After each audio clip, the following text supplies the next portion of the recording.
Chapter 225. Rong Yuehong called out names and deliberately spoke loudly, instantly attracting the gazes of the crowd. Even many of the older students were drawn over. When Yun Ruoyan and the Lin sisters saw Rong Yuehong's actions, they knew that she was going to cause trouble again. Yun Ruoyan and Lin Qingchen were able to keep their composure, but Lin Qingxue was furious. What pearl? Who took it? Don't slander me. Rong Yueshan didn't seem to mind Lin Qingxue's anger. You don't have to be angry at me. The pearl isn't mine and I'm just telling you what I saw. You're slandering me. Lin Qingchen turned to Zhao Su. Miss Zhao, my sister wouldn't have taken anything from you. Don't listen to Rong Yueshan's side of the story. Lin Qingchen had a good impression of Zhao Su and she felt that she was a reasonable person. What Lin Qingchen didn't expect, however, was for Zhao Su to speak with absolute certainty. Miss Yun, I told you that I didn't want to make a big deal out of this. That pearl is really important to me and if I lose it I won't be able to answer to my family. Please return it to me. Zhao Su's tone was so sincere that the onlookers couldn't help but believe that Yun Ruoyan was the one who had taken her pearl. What's a pearl? Why haven't I heard of it before? Someone in the crowd asked, confused. It's the core of a 300-year-old fish monster, refined by a highly skilled forge master. It's incredibly valuable, someone in the crowd explained. A knowledgeable person in the crowd explained, you can breathe freely underwater if you put the fish core in your mouth. It's rare to see it in the Li Kingdom and it's only found in the Qin Kingdom, which is near the ocean. It's no wonder that someone would take such a treasure and refuse to return it. If I had seen it, I probably wouldn't have been able to resist taking it for myself. That's right, what a treasure. After listening to this person's explanation, the crowd let out a sigh. If the pearl was just an ordinary treasure, it wouldn't be a big deal, the man continued. In the Qin Kingdom, the pearl is only passed down to females, not males. For a family to pass it down to a girl is an affirmation of her status. At the same time, the pearl is an important dowry for this girl when she marries. If she loses it, it will greatly affect her future status in marriage. So that's how it is. No wonder the Zhao siblings were so anxious. To ruin someone else's future because of a moment of greed, this is not just a moment of greed, but an act of immorality. The crowd began to gossip about Yun Ruoyan, as if they were certain that the person who had stolen the pearl was Yun Ruoyan. Hearing the discussion of the crowd and seeing that Zhao Su's anxious expression didn't seem to be fake, the Lin sisters guessed that she had indeed lost her fish bolus. But the fact that Zhao Su had pinned the crime on Yun Ruoyan before presenting any concrete evidence had caused the Lin sisters' impression of her to plummet. Miss Zhao, said Lin Qingchen, we understand that you're anxious after losing your fish core. But you have no proof. What makes you think that my sister took the fish pill? I think it was most likely Rong Yuehong who took it. Lin Qingchen pointed a finger at Rong Yueshan. It's not uncommon for a thief to cry thief, is it not, Miss Zhao? There's no need to quibble, Zhao Chong replied. Yun Ruoyan really did take the fish core. My sister was kind enough to give you a chance. If you don't know what's good for you, don't blame me for using force. Zhao Chong's words were even more certain than Zhao Su's, and the crowd was even more certain that Yun Ruoyan was the one who had taken the fish core. Oh, you were quite certain yesterday that I was the one who took the fish core. Yun Ruoyan, who hadn't tried to defend herself this entire time, finally spoke up. I'd like to know why you're so sure. After Yun Ruoyan finished speaking, she looked at Zhao Gang with her clear eyes, and a faint smile hung at the corner of her mouth. Zhao Chong was momentarily stunned. In his mind, Yun Ruoyan would try all sorts of ways to deny her guilt, or perhaps even beg for mercy in the end. But Yun Ruoyan didn't fall for either of those scenarios. From start to finish, she had been watching them put on a show. If not for the fact that he had concrete proof that the fish core was in Yun Ruoyan's possession, he really would have thought that Yun Ruoyan was innocent. But now Zhao Chong was certain that Yun Ruoyan was putting on an act. As a result, he smiled coldly. There really are people in this world who are so afraid of death that they dig a hole for themselves. Since you won't repent until you see your coffin, I'll fulfill your wish. Zhao Chong reached into his robes and took out a pendant. It was a white, bone-like object tied to a red string. This is a pendant made from the skull of a 1,000-year-old fish monster. Zhao Chong showed the object in his hand to the crowd. The fish core has a sensing effect. Zhao Chong moved the bone pendant closer to Yun Ruoyan. Indeed, the bone began to glow, and the closer it was to Yun Ruoyan, the brighter it became. Because the crowd was almost certain that Yun Ruian was the one who had taken the fish core, they weren't too surprised by this result. What else do you have to say now? Zhao Chong looked at Yun Ruian with a burning gaze. Are you going to hand over the fish core yourself, or do you want me to do it myself? How embarrassing. Yi Qianying, who had been standing to the side, took this opportunity to add insult to injury. Yun Ruian, you're the sole wife-born daughter of the Yun family. How could you commit such a despicable act of theft? You're a disgrace to the Yun family. Everyone else had only said that Yun Ruian had taken the fish core, and even the Zhao siblings had only said that she had stolen it, but Yi Qianying had used the word theft directly. Although there was only a difference of a single word between theft and theft, the nature of the accusation was far worse than it had been. As expected, those who knew of the Yun family began to discuss the matter. Is she the sole wife-born daughter of the Yun family? I've heard that the imperial family of the Li Kingdom has always been known for their noble character. How could they have produced a thieving daughter? So what if she's the sole wife-born daughter of the Yun family? Anyone who sees a treasure will be tempted by it. In the imperial territory, everyone has resorted to all sorts of methods to obtain treasures. It's just that no one has brought it up in the open. That's true, but since you've taken someone else's item, you'd have to hide it well. Now that you've been discovered, it would be foolish of you to deny it. Heh. Yun Ruian laughed coldly.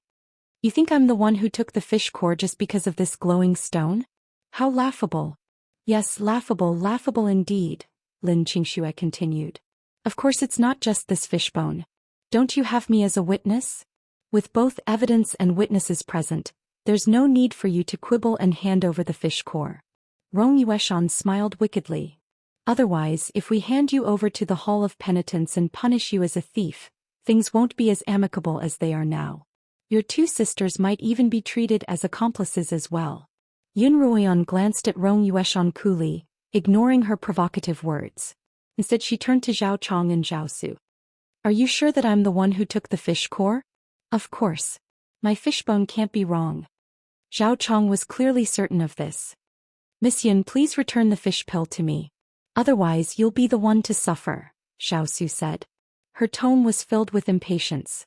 She couldn't understand why Yun Ruian was still as stubborn as a rock, not showing the slightest hint of repentance. I don't have any grudges with the two of you, Yun Ruian replied nonchalantly. So I'd like to give you a piece of advice. What you see and what you hear can often mislead you, and you might even end up being used by others without even realizing it. What a joke. Yun Ruian's words seemed to infuriate Zhao Chong. Would I, Zhao Chong, be used by others? I'll make it clear today. If you weren't the one who took my sister's fish core, I'll kowtow to you in front of everyone. Oh. Yun Ruian raised an eyebrow. Are you serious? Zhao Gang was an extremely conceited person.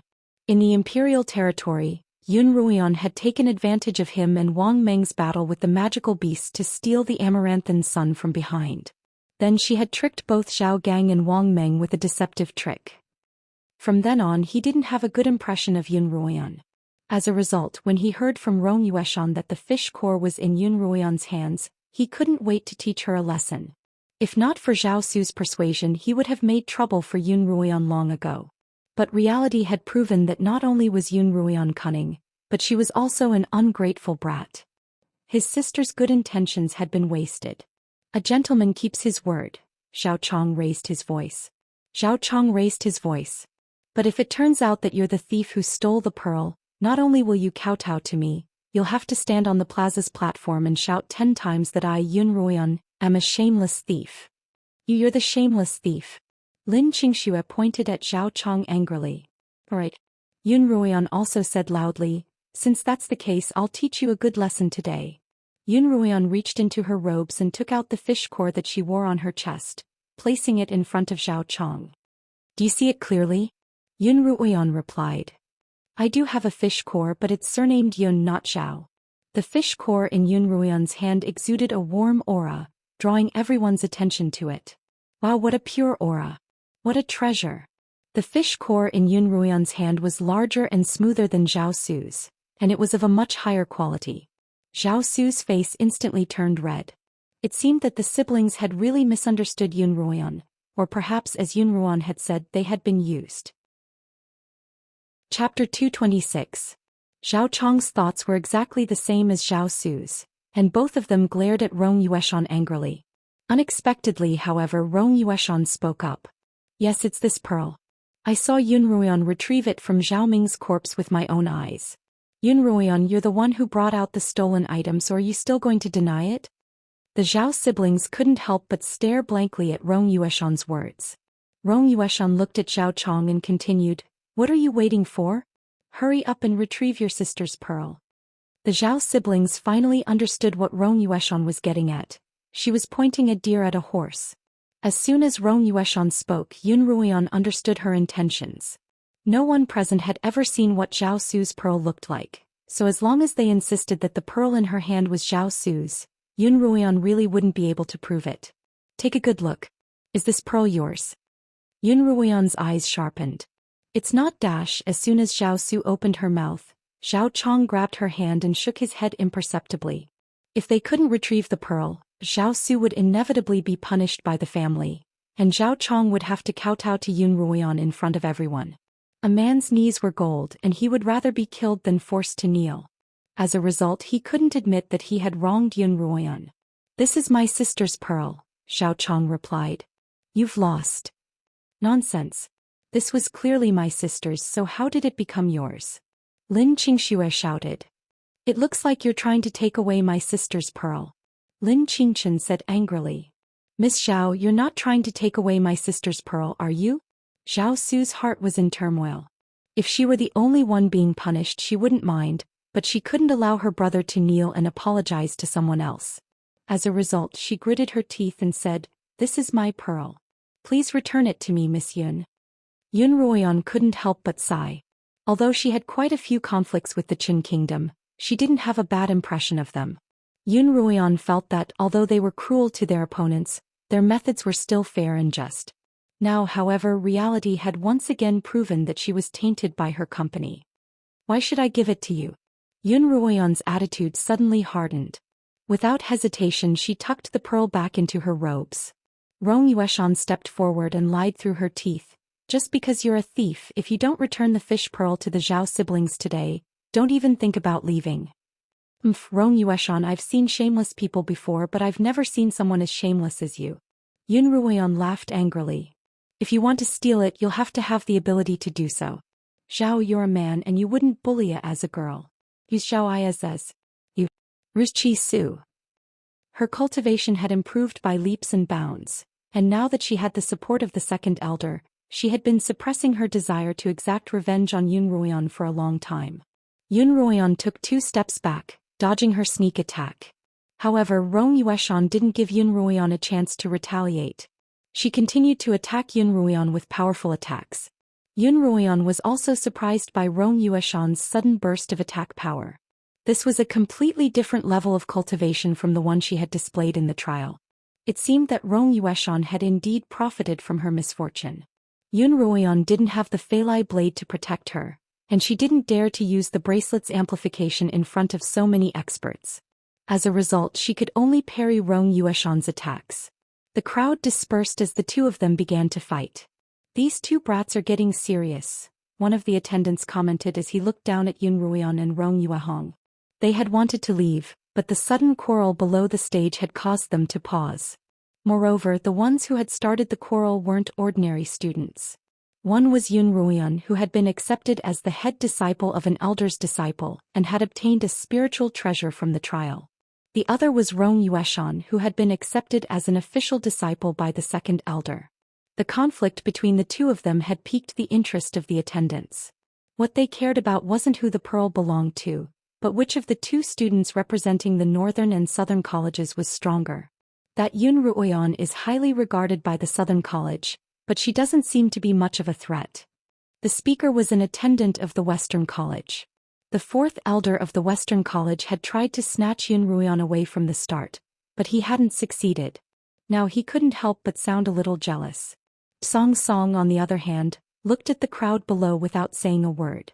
Yun Ruoyan, today I'll let you have a taste of what it's like to be seriously injured. Rong Yueshan suddenly stopped attacking Yun Ruoyan. She clasped her hands in front of her, and a white spiritual aura formed in front of her. She made a series of hand seals, and the white spiritual energy morphed into a small white knife that flew toward Yunruoan. Yunruoan ducked and barely dodged the attack. The dagger struck the ground and dissipated into nothingness. The dagger didn't look particularly powerful, but when it brushed past Yunruoan's body, she felt a strange chill emanate from it. "It's a low-level ice-attuned spiritual technique," an older student exclaimed. One of the older students in the crowd said, "I didn't expect this new student to master our Northern College's low-level external spiritual power cultivation method so quickly. It took me 2 years just to get started." In the early stages of cultivation, cultivators would usually cultivate some spiritual power cultivation methods to improve their own cultivation. They would not cultivate external spiritual power cultivation methods. There were 2 reasons for this. The first was that external techniques used up a lot of spiritual energy, and it was definitely a burden to those who didn't have a high level of cultivation. The second reason was more complicated. External attack techniques were divided into 4 major techniques, namely ice, fire, wood, and wind. It wasn't easy to determine which technique was most suitable for a person, and it required the help of an experienced master to find a suitable path. Finding the right technique would allow one to achieve twice the results with half the effort in the future. Conversely, not only would there be no improvement, but there might even be a chance that one's spiritual vortex would collapse. Therefore, even though external spiritual power cultivation methods were powerful, many cultivators would rather simply increase their spiritual power cultivation before they found a suitable cultivation direction. In battle, they would rely on the ingenuity of their techniques and the overflow of spiritual energy to attack rather than rashly train in external techniques. Even if he cultivated external spiritual power cultivation methods, he wouldn't casually use them if the enemy wasn't very strong. This was because the consumption of spiritual power was too great.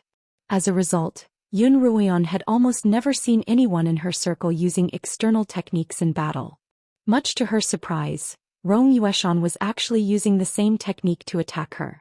What Yun Ruoyan didn't know was that when the second elder was clearing up Rong Yueshan's meridians and expanding her spiritual vortex, he had unintentionally discovered her talent for using an ice-attuned technique.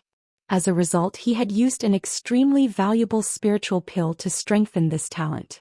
After being strengthened, Rong Yuehong's cultivation was much more efficient. Although she could only shoot out 1 dagger at a time, it was more than enough to overwhelm Yun Ruoyan. Interesting, I didn't expect the second elder to have stumbled upon such a treasure. The proctor from the Central College said disinterestedly.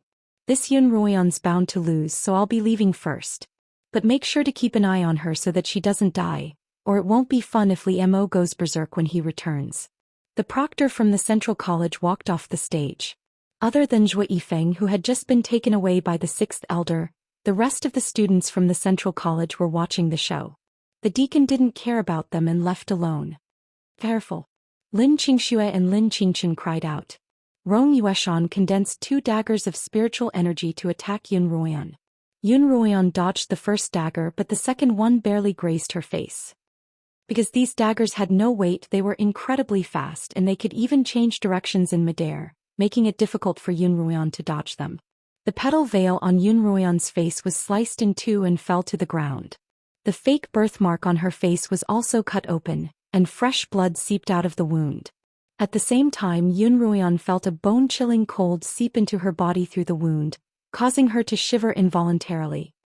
You're quite agile and you're quite fast at dodging." Rong Yueshan laughed sinisterly. "With my current cultivation I can still condense 3 daggers of spiritual energy. How many more can you dodge?" As she spoke, Rong Yueshan began to condense daggers once more. This Yun Ruoyan is clearly not a match for them. "Senior Tsang Song, you'd better stop them from fighting, lest they lose control and kill someone," one of the proctors urged. Song Song continued to look down without a word. Although it seemed like a small duel between Yun Ruoyan and Rong Yueshan, it was also a matter of face for the Southern College and the Northern College. The South Courtyard represented the authority of the Great Elder, while the Second Elder of the North Courtyard was famous for being narrow-minded and protective of the people under him. Apart from Tsang Song, none of the other proctors present were willing to interfere. Today's the first day of school. I'll have to go back and prepare." The pale-faced proctor left the stage as soon as he finished speaking. "I'm leaving as well."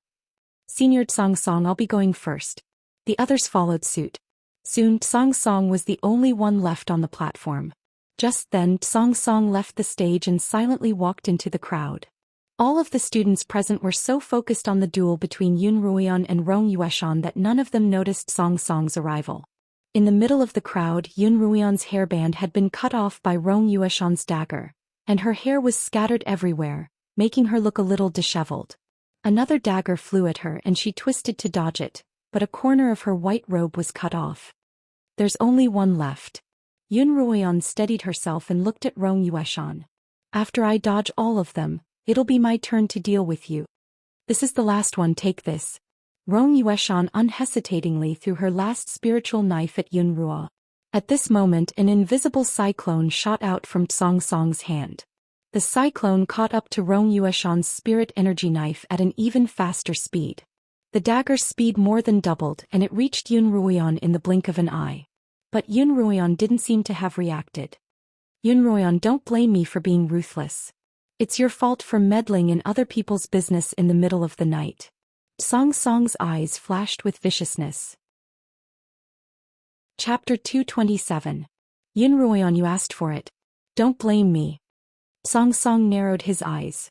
The spiritual dagger had originally been aimed at Yun Ruoyan's shoulder, but after Xianxia had tampered with it, it suddenly changed its direction and headed straight for Yun Ruoyan's spiritual vortex.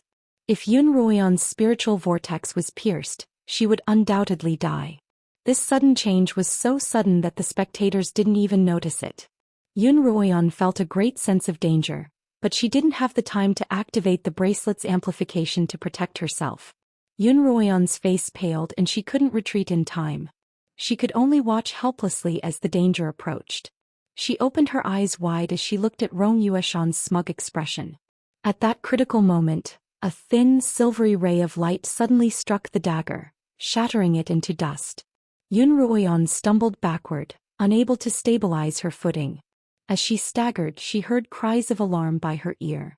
Following this commotion, a white-robed Li Mo descended from midair.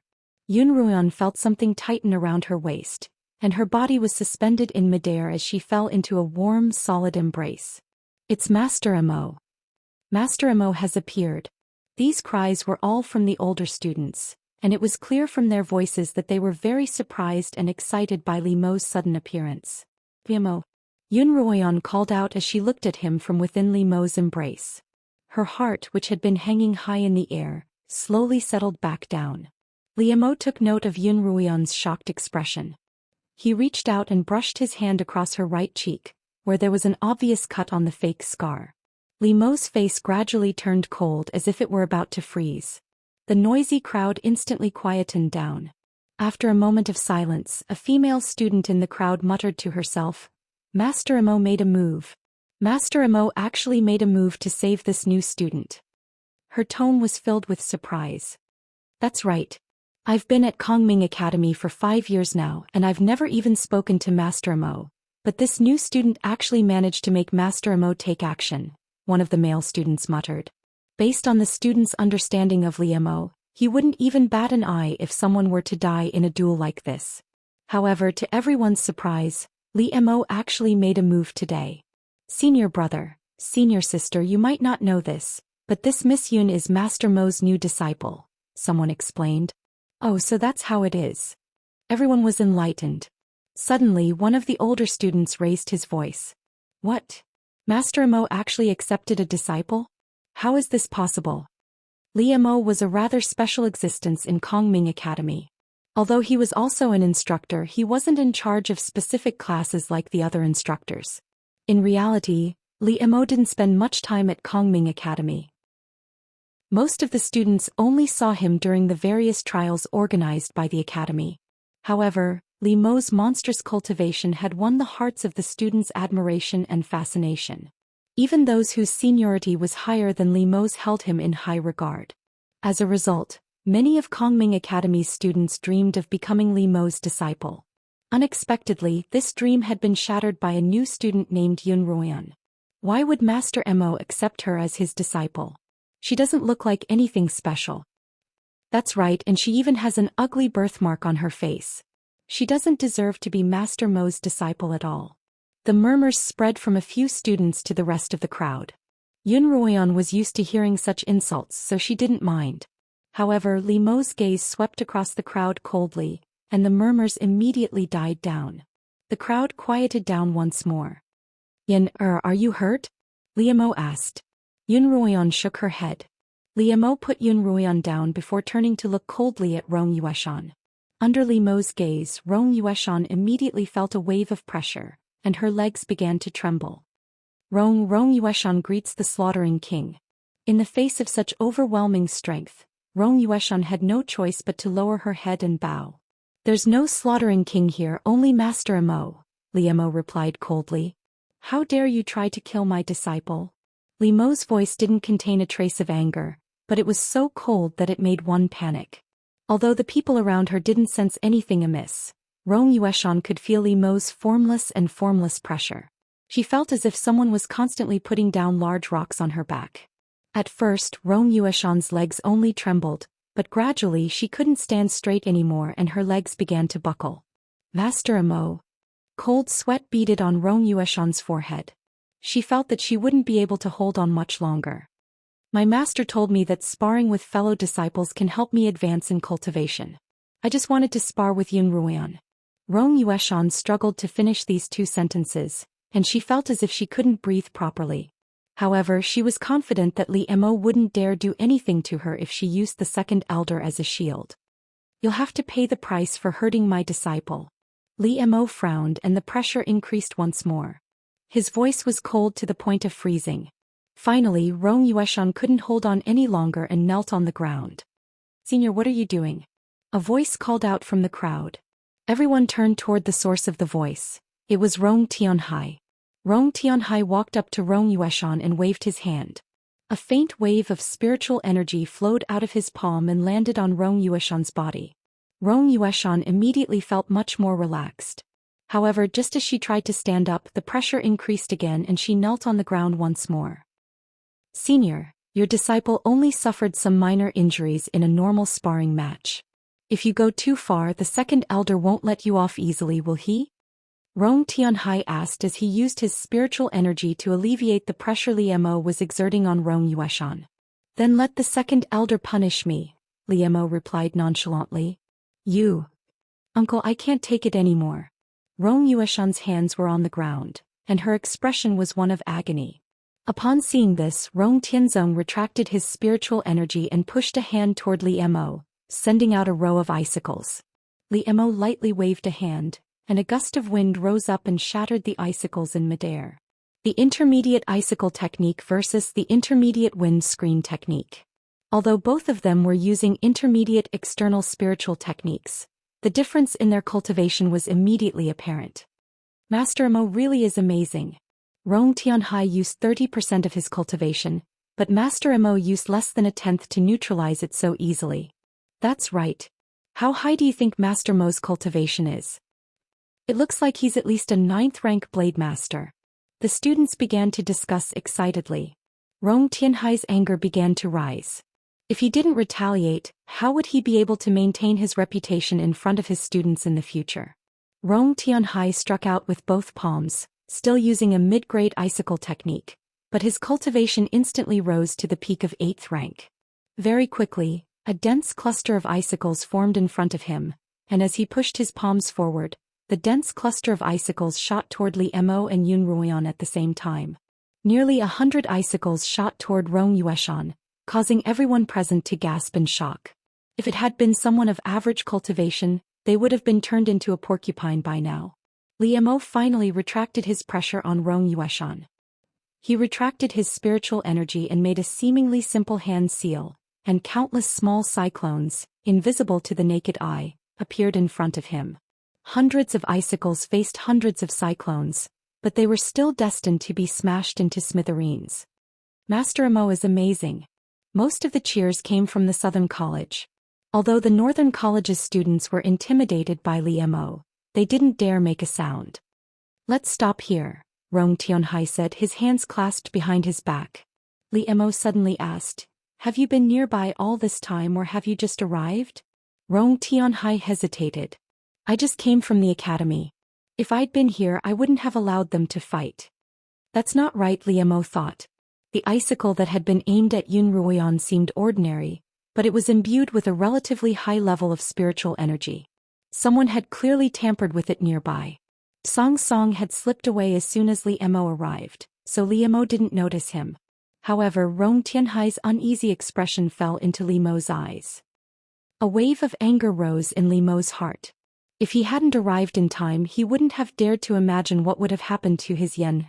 Liemo raised his hands and a dazzling spiritual light appeared in front of him, forming a whirlwind of spiritual energy.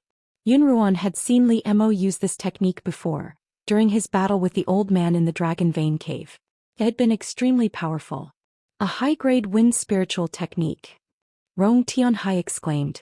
Senior brother, what are you doing? I said that anyone who hurts me will have to pay the price. Liemo's expression terrified Rong Tianhai. There was no way he would be able to withstand this wind spiritual technique. Just as everyone thought that Liemo was about to attack Rong Tianhai and Rong Yueshan, he stopped. The spiritual energy dissipated and the whirlwind gradually stopped. Junior brother, I hope that you'll remember not to let something like this happen a second time, Liemo said coolly, his hands clasped behind his back. Seeing that Liemo was only trying to scare him, Rong Tianhai immediately heaved a sigh of relief. Although he was infuriated, he had no choice but to admit defeat. Of course. In order to regain some of his pride, Mo Tianhai intentionally raised his voice and announced to the surrounding students, in the future you must be careful when you fight with your fellow disciples. If you injure a fellow disciple, you'll be sent to the Hall of Penitence and punished severely. Very well. Liemo turned to Yun Ruoyan and in a voice that only the two of them could hear he said, I still have something to do so I'll visit you tonight. Liemo couldn't help but stretch out his hand toward Yun Ruoyan. Startled, Yun Ruoyan hurriedly took a step back and bowed. Goodbye, master. Liemo knew that Yun Ruoyan was trying to avoid arousing suspicion in front of others, and he awkwardly retracted his hand. You're my only disciple in the academy. Don't let anyone bully you or you'll tarnish my reputation. Yun Ruoyan looked at Liemo's expression and couldn't help but smile. Yes, master. Chapter 228. But Master Yenner has a problem. Yun Ruoyan took out the pearl. The Zhao siblings lost their pearl and now they're certain that the pearl in my hand was theirs. Moreover, Rong Yueshan has testified that I took their pearl. But this fish pill was clearly a gift from Master to this disciple. This disciple really can't defend himself. There's such a thing? Liemo turned toward the Zhao siblings. Zhao Chong had heard many legends about Liemo during his time at Kongming Academy, and he was far more familiar with his prowess than any of the other new students. The fact that Liemo had forced Rong Tianhai into a disadvantageous position with 2 simple blows only proved that the rumors were true. In a place like Kongming Academy, where strength was everything, even the arrogant Zhao Chong couldn't help but feel a little guilty. Reporting to Master Mo, my eyes were playing tricks on me just now, Zhao Gang said sensibly. Mistaken? Are you sure? I'm sure. The pearl's appearance is very similar and I didn't take a closer look. Now I'm certain that this isn't my sister's pearl. The slaughtering king, no Master Mo. Lin Qingxue stepped forward. The Xiao Chong is truly despicable. Not only did he try to take away my sister's things, he even said that he wanted her to shout that I was a shameless thief. Yes, and he even said that if he wronged her he should kowtow to her, Lin Qingchen added. Even the usually good-tempered Lin Qingchen had been angered. Is that so? Liemo glanced at Zhao Chong. Master Mo, Zhao Su hurriedly explained, my brother was impulsive just now. Please don't blame him. There's a price to pay for being impulsive. Surely you don't need me to teach you what to do, Liemo replied coldly. Zhao Chong clenched his fists and knelt down in front of Yun Ruoyan, kowtowing 3 times at once. Then he stood up and squeezed his way out of the crowd. Brother! Zhao Su chased after him.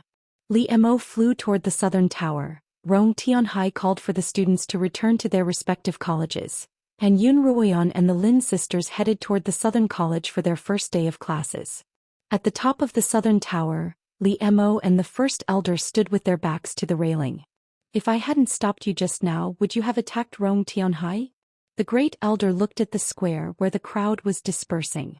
When he had seen Li Mo use the wind spirit technique from afar, he had hurriedly used his mental energy to stop Li Mo. He could clearly feel Li Mo's rage. Li Mo didn't respond to the first elder's question, as that would be a tacit admission. The first elder couldn't help but sigh, then a faint smile appeared on his face. I never imagined that your mother would still be on the Qinyuan continent. As he said this, the Grand Elder couldn't help but recall the scene when he saw Empress Xuetong last night. At that time he was so excited that he couldn't even speak. What my mother left behind is only a sliver of her spiritual sense attached to the jade statue. Li Mo's gaze landed on the distant sea of clouds, where a flock of large birds was flying. For more than a decade, Mother has been trapped in the jade statue day and night without a shred of freedom. Must have been very painful. I swear that I'll find my mother's body and revive her. Grand Elder nodded lightly, recalling the gentle Empress Xuetong and the cold voice from last night. It was like they were two different people. Madam knows of your filial piety, and she told me to keep an eye on you. She said that you mustn't put yourself in danger because of your impulsiveness. The first elder turned to Li Mo. She also told me to pay special attention to that girl from the Yun family.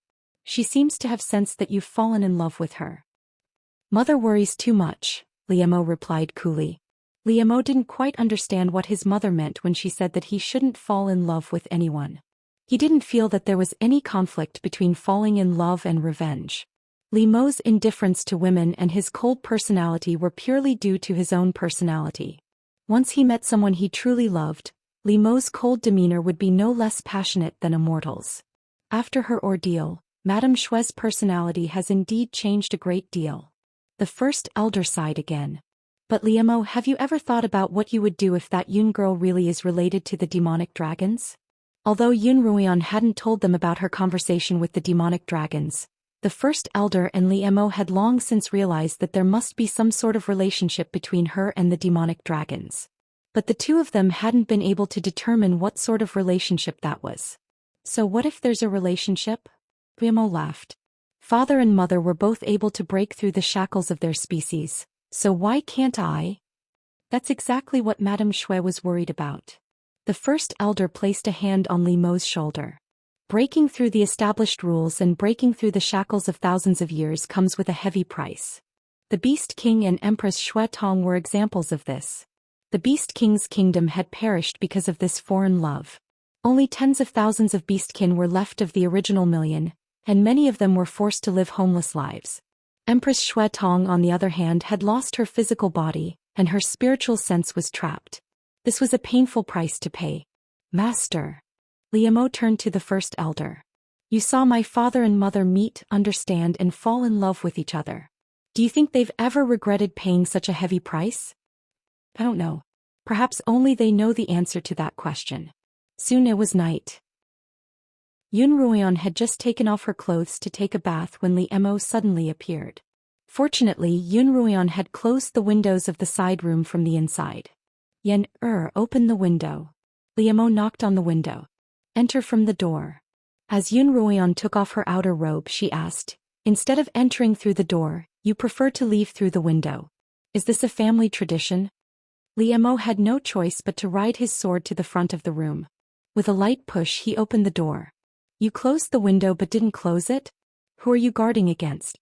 Li Mo was speechless. Li Mo entered the room and went straight to the side room. When he pushed the door open, he was even more speechless. Yun Ruian had also closed the door from the inside. Find a place to sit for a while. I'll be ready soon. Yun Ruian's voice could be heard from the side room. Li Mo's large body circled around Yun Ruian's small room. Everything in the room seemed so small. The table, the stools, and even the bed. He couldn't help but frown. Shui Yun had always been very reliable, but this time he was truly dissatisfied. I'm ready. Yun Ruian finally pushed open the door to the side room and walked out looking refreshed. After the shower, she was wearing a white undershirt and her hair was wet and loose. Her face, without the fake birthmark, seemed to be emitting light at all times, making it hard for people to look away. Li Mo turned to look at Yun Ruian, who was just as small as her, standing at the door of the side room. Ah! Yun Ruian was caught off guard and she hurriedly grabbed onto Li Mo's sleeve. Just as she was about to protest, Li Mo's lips sealed her protest. Yun Ruoyan was no longer as resistant to being intimate with Li Mo as she had been at the beginning, and she didn't want to play dead. Instead she was half shy, half pampered and half unwilling. Li Mo couldn't bear to let go of Yun Ruoyan like this. Every time he had to exert a great deal of self-control to suppress his desire to possess her completely. When Li Mo finally let go of Yun Ruoyan, her face was flushed and Li Mo was panting heavily. Yen oh, Li Mo called out hoarsely, his chin resting on Yun Ruoyan's damp hair. Yes. Yun Ruoyan responded softly. When are you going to grow up? Li Mo sighed helplessly. Yun Ruoyan smiled. Actually, I'm already quite old, even older than you. Li Mo took it as a joke and raised his head to look at Yun Ruoyan in his arms. There was a faint red mark on the right side of Yun Ruoyan's face, caused by Rong Yueshan's ice blade. Seeing Li Mo's gaze darken, Yun Ruoyan hurriedly said, "It's all right, it's just a small wound." Caught off guard, Yun Ruoyan took another blow to her forehead. "I've never seen a woman who doesn't care about her face as much as you do," Li Mo asked. "Did the ointment I gave you work?" "Yes, yes, my dear slaughtering king." Seeing Li Mo's sour expression, Yun Ruoyan immediately began to act coquettishly. "Oh right." Yun Ruoyan suddenly remembered something important. She sat up from Li Mo's lap. "Did you meet with Master Xianxia today?" "No, why?" Li Mo asked. Yun Ruoyan told Li Mo everything that had happened to the black-clad man. "Someone actually dared to steal the all-seeing mirror? Are they tired of living?" Li Mo laughed coldly. "I know how important this matter is, and since you and the first elder weren't around, I reported it to Master Xianxia. But you don't seem to be too worried about it. The all-seeing mirror was one of Kongming Academy's most precious treasures." Yun Ruoyan felt that Li Mo should have reported it to the first elder as soon as he found out about it.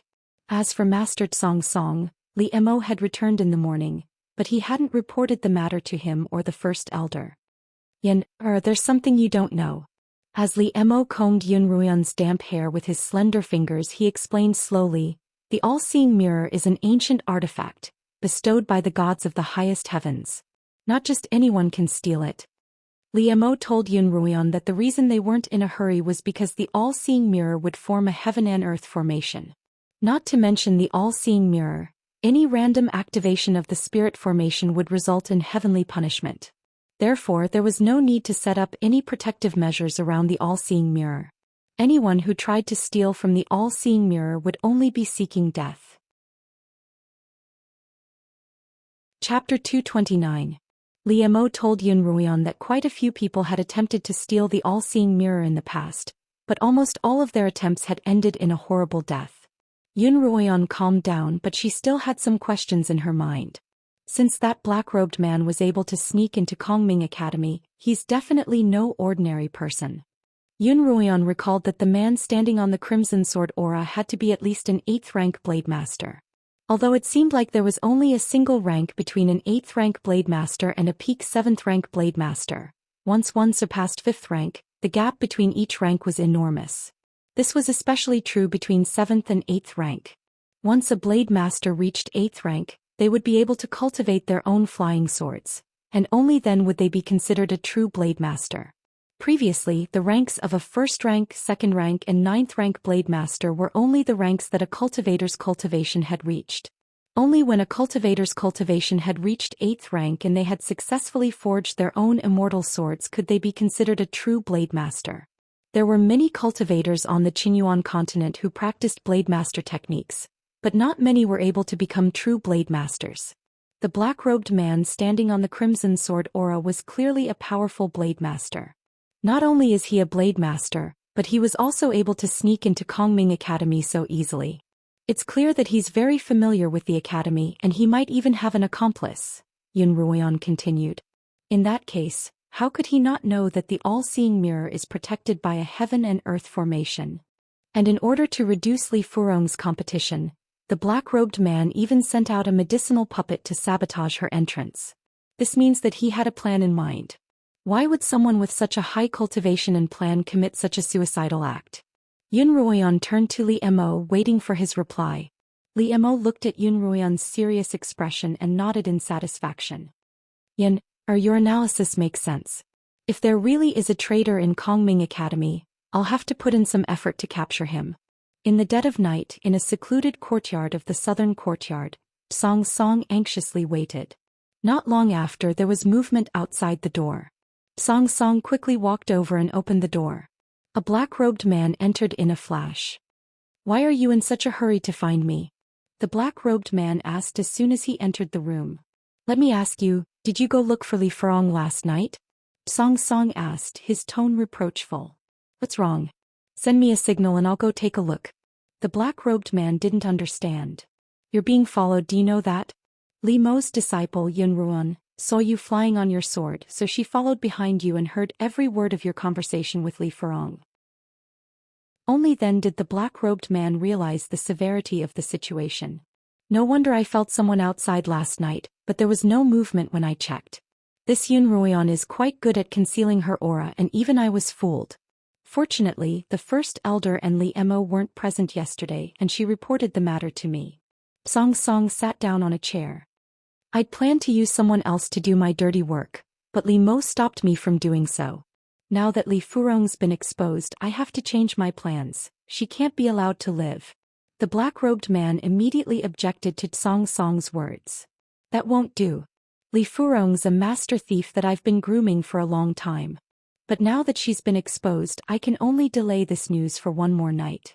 I'll have to report it tomorrow or I'll arouse suspicion. Once I do, the first elder will surely take action. If I don't silence her as soon as possible, I'm afraid that even you'll be implicated." Xianxia was a little agitated. "No," the black-robed man shook his head. "She doesn't know of my hidden identity at Kongming Academy, so even if she's captured, she won't be able to expose me." Xianxia snorted. "You're just reluctant to let her go. She's just a tool that I've been using, and she's doomed to die even if she tries to steal the all-seeing mirror. Why would I be reluctant?" The black-robed man said emotionlessly. "I just need her to distract me and distract the chief elder. Otherwise, I won't be able to sneak into the bottom of the southern tower to steal the divine dragon art of war."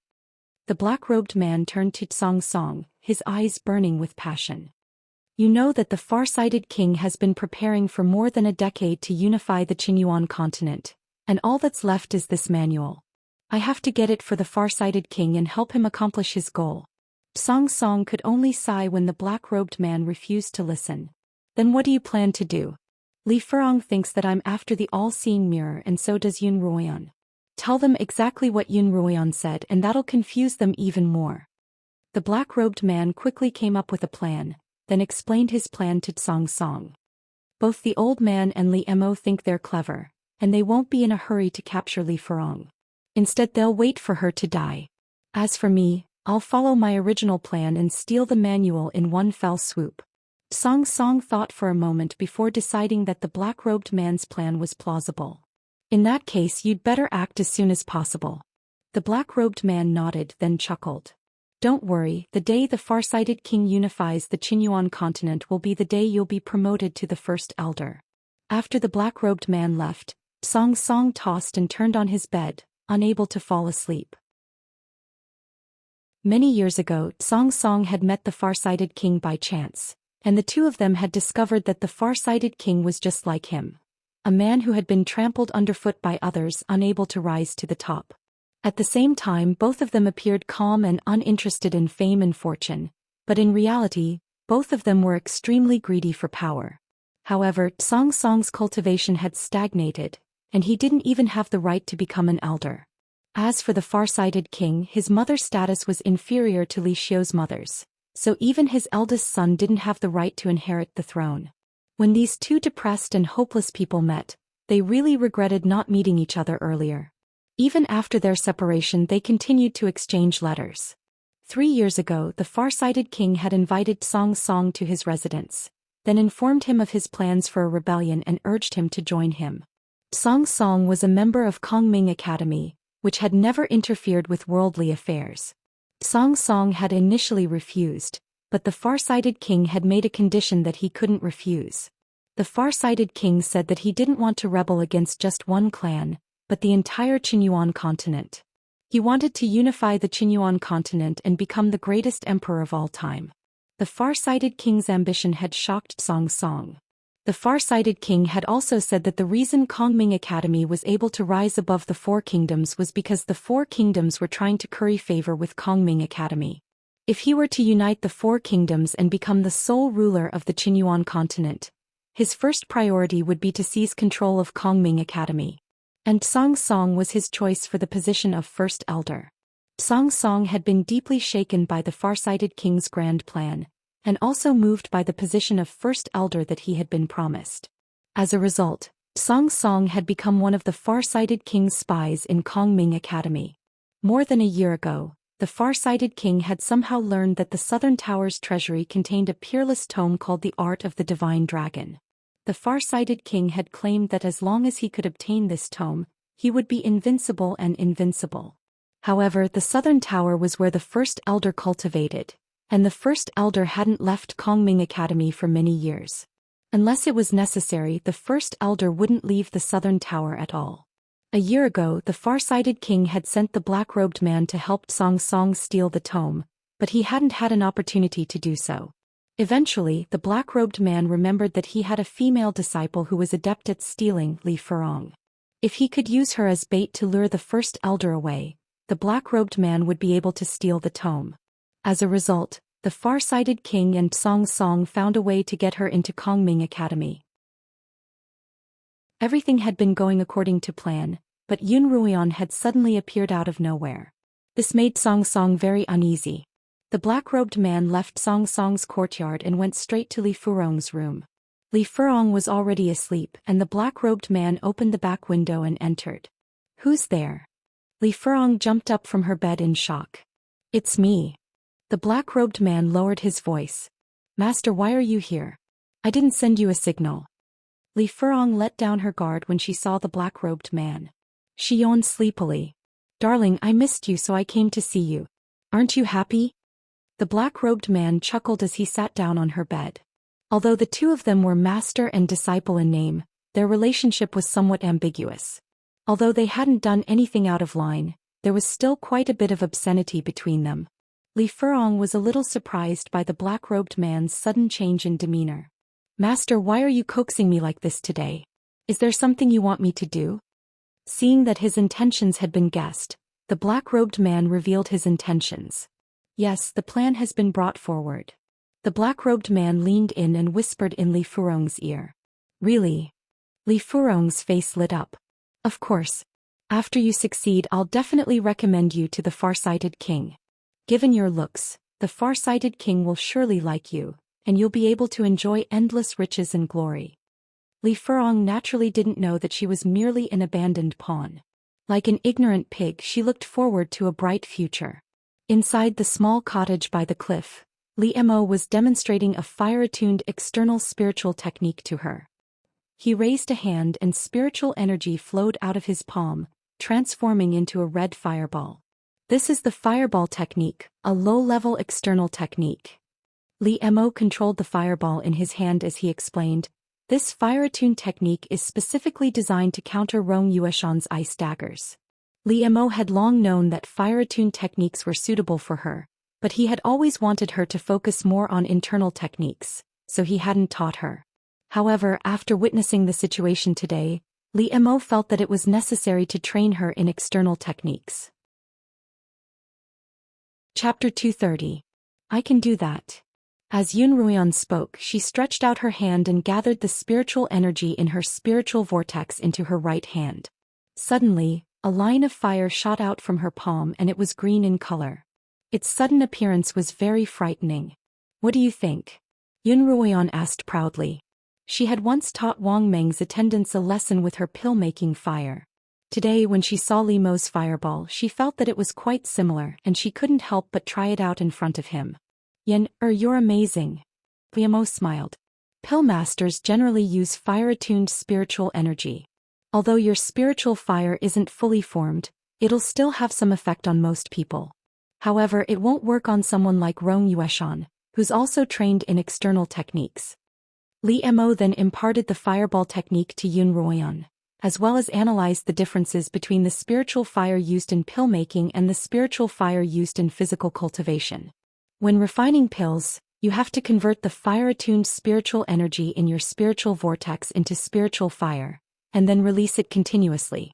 However, when using the fireball technique, you don't release it. Instead, you have to gather it in your palm like this, Liemo explained as he demonstrated to Yunruan. As Liemo explained, he demonstrated to Yunruan how to do it. The fireball in his palm fluctuated in size as it spun incessantly. The fireball technique is all about control over spiritual fire. Liemo threw the ball of spiritual fire out of the window. Yunruan watched as the fireball dissipated upon contact with the sea of clouds. Then tiny flames began to spread across the sea of clouds as if setting them on fire. Amazing! Yunruan couldn't help but stare in shock. The fireball technique is only a low-tier fire-attuned spiritual technique. You'll be able to do it if you practice hard. Yes, I'll definitely practice hard. Yunruan and Liemo looked at the sea of flames outside the window, their eyes lit up by the flames. In the following days, Yunruan went to the Southern College with her classmates as usual, and at night she would practice the fireball technique in her small room, as well as her control over spiritual fire. After a period of practice, Yunruan had mastered the fireball technique, and her control over the spiritual fire and fire elemental spiritual energy was much better than before. Rather than attending classes at the academy, Yunruan preferred to have Liemo's tutelage and practice on her own. However, she was a student of the South Campus after all. If she didn't attend classes on time, it would be difficult for her to advance. The first elder had strict requirements for the Southern College. Unlike the sixth elder, he wouldn't casually raise a student's rank, and even Liemo couldn't help her cheat. Liemo told Yunruan that if she didn't reach the blue rank, she wouldn't be able to enter any of the 3 institutions. Moreover, after entering the 3 institutions, a rank would be of great help to one's cultivation, so it was necessary for her to attend classes. As a result, Yunruan had no choice but to obediently attend her boring classes at the academy every day. Kongming Academy had 3 halls and 5 schools: the Sword Hall, Pill-Making Hall and Forging Hall. Before entering the 3 halls, the students had to learn all the courses in the 5 academies. This included the most basic sword control lesson, as well as the mysterious medicine refinement lesson and weapon forging lesson. Each of these 3 courses had its own instructors to guide the new batch of students. Because the students weren't of the same level, the instructors had to start with the most basic of theories. Yunruan had a solid foundation in both the Blade Master and Pill-Making courses, so she found these 2 classes rather tedious and unbearable. Only the forging class, which she wasn't familiar with, piqued her interest. However, there was one point that Yunruan found strange. The Qinyuan continent clearly had 4 professions: Blade Master, Pill Master, Forge Master, and Summoner. Why was it that Kongming Academy had the sword, forging, and pill-making halls, but the beast-taming hall was missing? Of all the courses, only beast-taming was missing? As a result, Yunruan found an opportunity to ask some of the older students, and finally found out the reason. As it turned out, 3 years ago, something that had shaken Kongming Academy to the core had happened. Over the years, Kongming Academy had used the All-Eye Mirror to find quite a few unclaimed pockets in the alternate dimensions. Through the formation of teleportation arrays, these pockets had been established as training grounds for the Kongming Academy.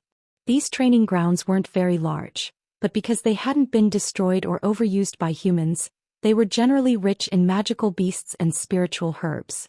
Just 3 years ago, the elders had discovered a new pocket through the all-seeing mirror, and discovered that this pocket contained a large number of low-rank, mid-rank, and high-rank beasts. Although these beasts weren't very high-rank, many of them were very valuable, especially those whose cores had medicinal value and could be used to refine pills. They were valuable, but they weren't high-rank or powerful. It was as if the heavens had sent them treasures. As a result, the steward of the beast-taming hall had requested that the instructors and a group of outstanding students be brought into this pocket dimension. Not only would they be able to train the students' beast-taming abilities, but they would also be able to obtain a large number of beast cores. After some discussion, the elders agreed to the steward's request. However, as soon as the students entered the pocket dimension, the connection between the pocket dimension and the academy was suddenly severed, and even the all-seeing mirror couldn't find any traces of them. Just like that, the steward, instructors, and a large number of students of the beast-taming hall had disappeared into the void. As a result, Kongming Academy had temporarily suspended the course and closed the Beastmaster Hall for the time being. In that case, Kongming Academy should have 4 halls and 5 courtyards instead of 3? Yun Ruoyan asked a rather beautiful senior.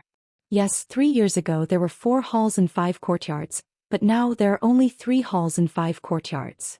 Will Kongming Academy never reopen its beast-taming hall? Yun Ruoyan sighed. If Kongming Academy really doesn't reopen its beast-taming hall, then how many beast-taming masters and even more powerful summoners will be buried on the Qinyuan continent? Yun Ruoyan's brother Yun Maxiao was a talented beast-taming master, and was likely to become a summoner in the future. As a result, Yun Ruoyan couldn't help but be grateful that her brother hadn't entered Kongming Academy at the time. Re-establishing a beast-taming hall is a rather complicated matter, another senior, Zhou Xian, commented. Apart from the lack of suitable candidates, another reason for not re-establishing a beast-taming hall was that the missing steward had been highly respected by everyone in Kongming Academy. This was especially so for those instructors who did not follow the deacon into the trial grounds. They made a request to the Elders Guild that they had to wait until the deacon and the missing instructors and students were found before they could reopen the beast-taming hall. Regardless of whether they were dead or alive, they wanted to see him, dead or alive. However, that small pocket dimension was like a grain of sand in the middle of a vast ocean, and it was no easy feat to relocate it. Yun Ruoyan couldn't help but sigh when she heard this.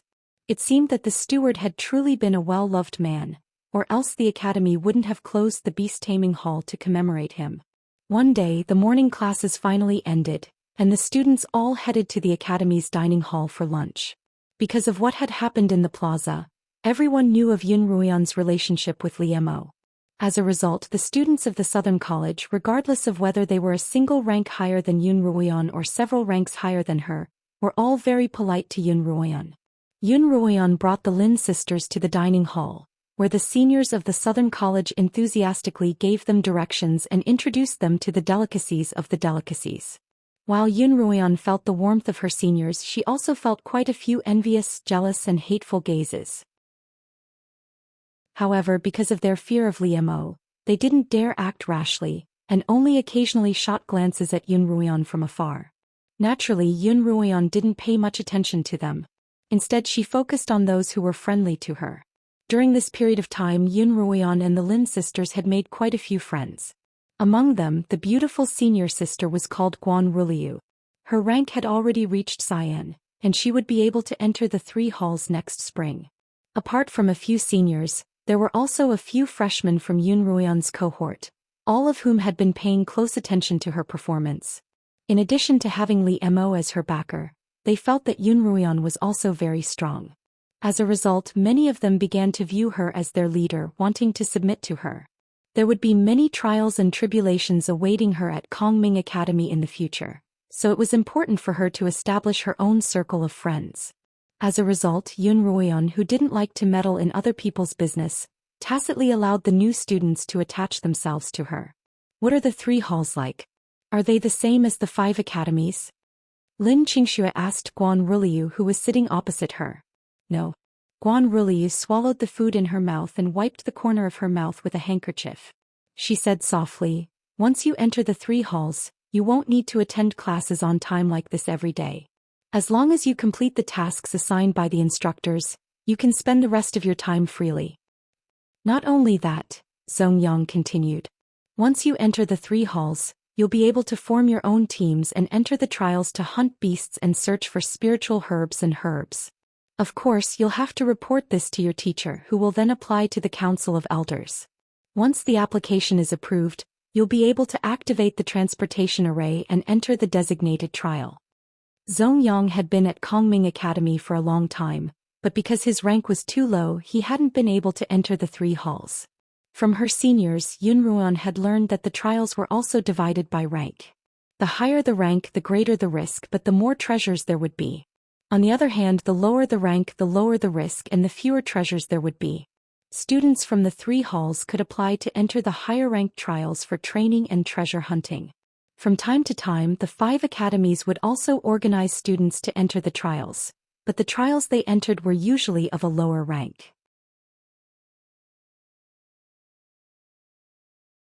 Chapter 231. In that case, was the trial we entered before the transfer to the college a high-level one or a low-level one? One of the new students asked, glancing at Yun Ruoyan as he did so. Yun Ruoyan understood what he was thinking. According to the analysis of the seniors, they as newbies should have entered the lowest level trial. But in reality, there were quite a few mid-rank and even high-rank magical beasts in that trial. What was even more incredible was that Yun Ruoyan had obtained a sage-rank spiritual herb, the amaranthine sun. This didn't match up with the low-rank magical beasts and scant treasures they had heard about. The trial we entered before the transfer to the college was indeed the lowest level trial, Zhou Xian replied. Didn't you notice that the magical beasts there almost never attacked you first? Yun Ruoyan and the other new students thought back to his words. Indeed, no magical beast had ever attacked them first. It was only when they were hunting the beasts or when they were trying to obtain the spiritual herb that the beasts were guarding, that the beasts would attack them. Otherwise, as long as they pretended to be weak, the beasts wouldn't attack them. As for the sage-grade spiritual herb you obtained, we don't know how to explain it either. Zhou Xian smiled at Yun Ruoyan. Perhaps you're just too lucky. Over the past few days, the older students had all learned that Yun Ruoyan had obtained the amaranthine sun. The envious and jealous gazes directed at Yun Ruoyan were not only because she had been accepted as Li Mo's disciple, but also because of the amaranthine sun. Many were unconvinced that Yun Ruoyan, a newbie, had been accepted as Master Mo's disciple as soon as she entered the college. And how could she be so lucky as to obtain a sage-rank spiritual herb? Was she worthy? As the saying went, an innocent man would get into trouble because of his wealth. Just because Yun Ruoyan was in possession of the amaranthine sun, some people began to hate her for no apparent reason. However, Kongming Academy had a special rule. All treasures obtained in the trial belonged to the individual. Furthermore, Yun Ruoyan had Li Mo as her backer, so even if others weren't convinced, they wouldn't dare try to snatch it from her. Sister Ruoyan, look.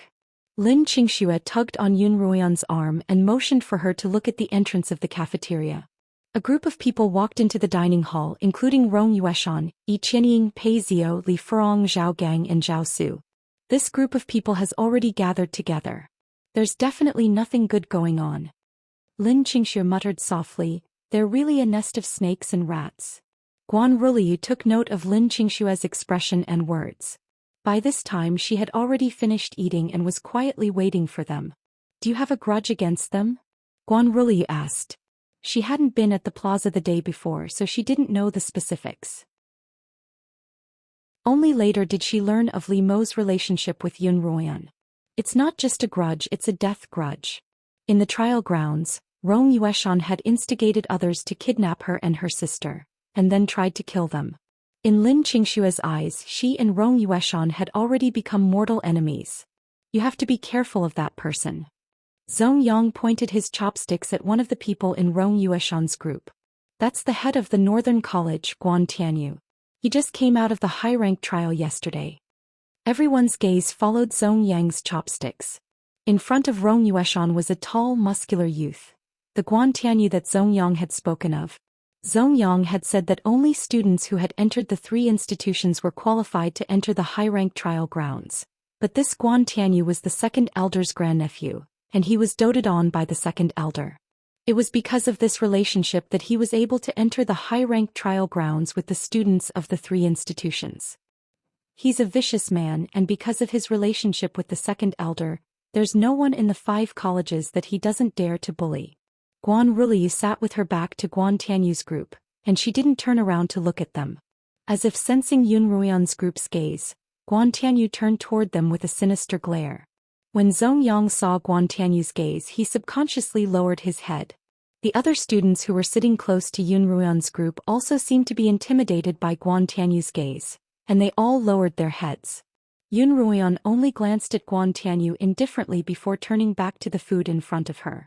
Guan Tianyu was satisfied with the deterrent effect of his glare, and a smug smile appeared on his lips.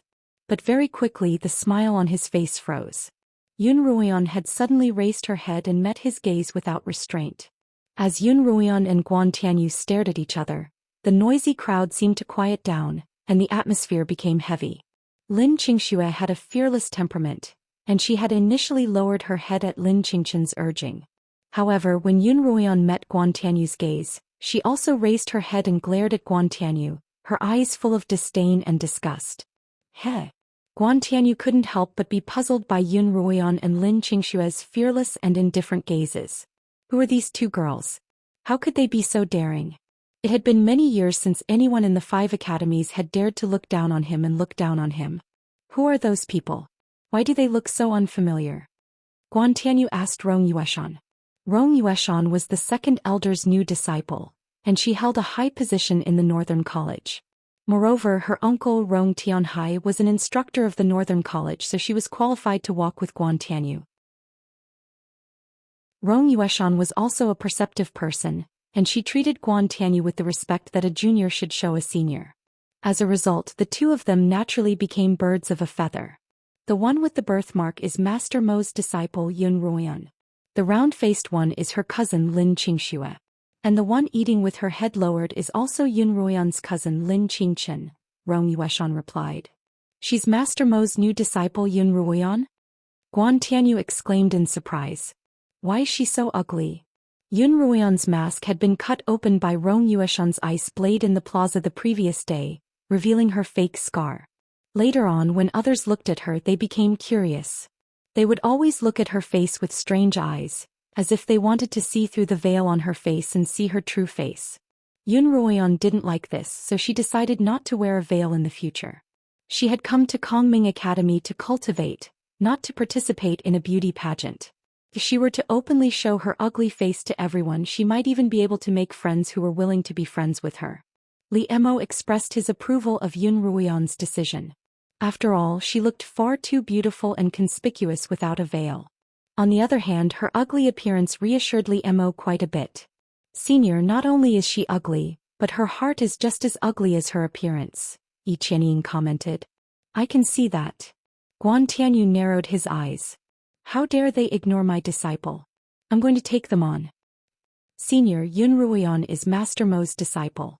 It's best if you don't provoke her, Rong Yueshan interjected. That's right.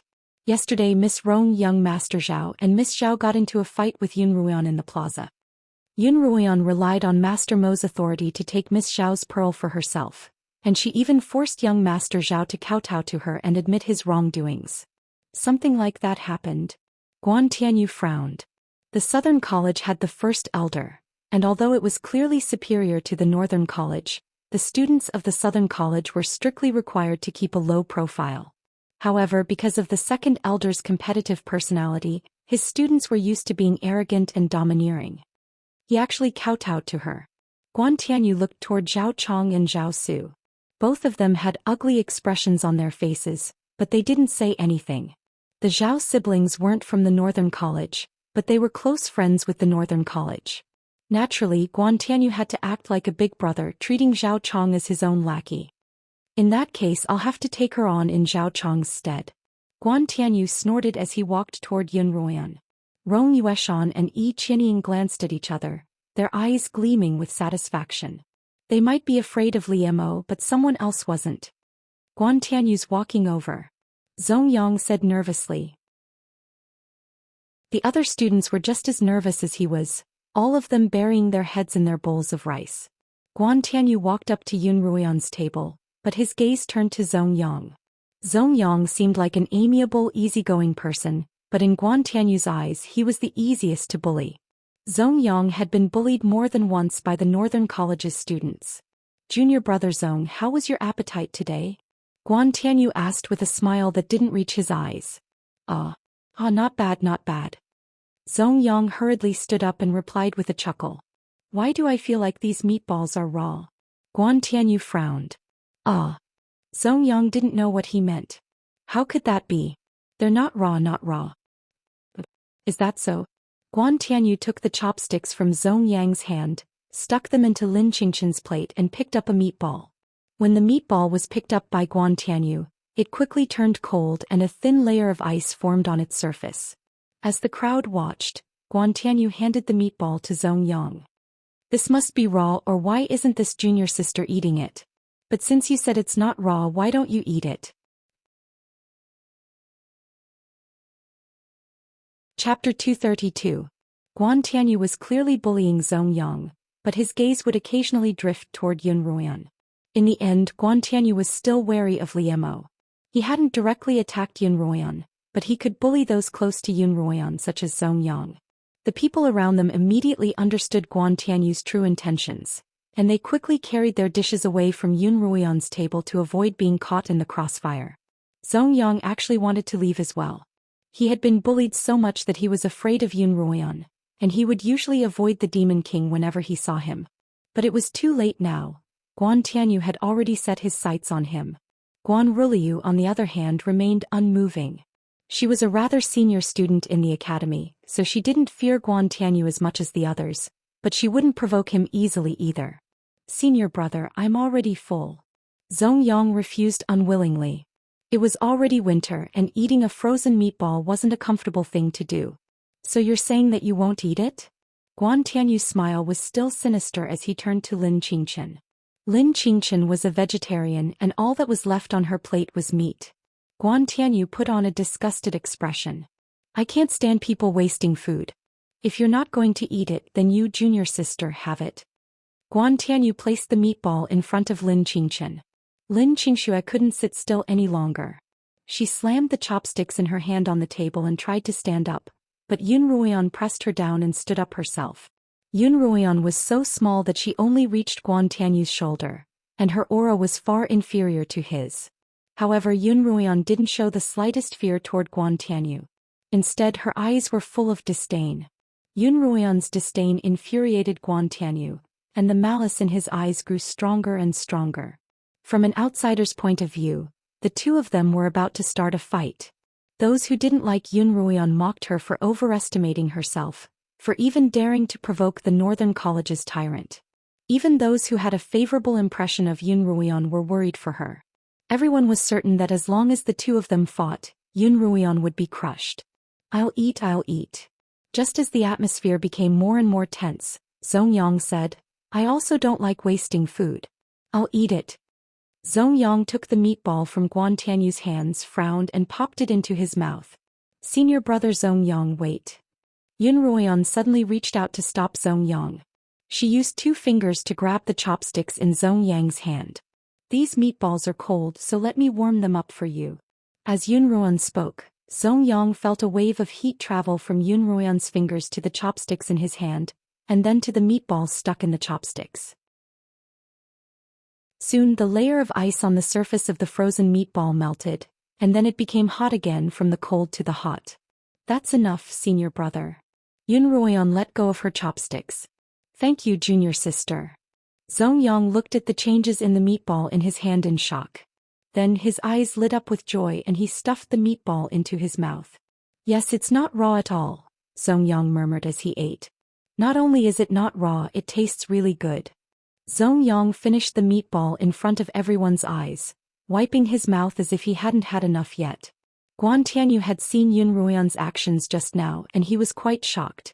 He hadn't expected that a rookie like Yun Ruoyan would be able to control spiritual energy as precisely as he was, and he even wondered if his eyes were playing tricks on him. "Senior brother Guan, is this enough?" Yun Ruoyan looked at Guan Tianyu with a cold smile, her eyes cold.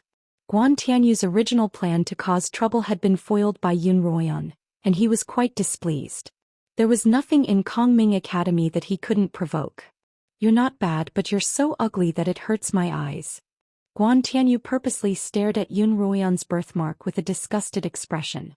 "I heard that you, Rong Yueshan, and Yi Qianying are all daughters of noble families. How come they're so pretty while you're so ugly? It's one thing for you to be ugly, but you're even trying to pollute the eyes of others. How could Kongming Academy allow someone as ugly as you to enter? I don't know what Master Mo saw in you either, for him to accept an ugly monster like you as his disciple." Yun Ruoyan hadn't expected that Guan Tianyu, despite his burly physique and manly appearance, would have a mouth even more venomous than that of a girl's. "Don't you have any manners?"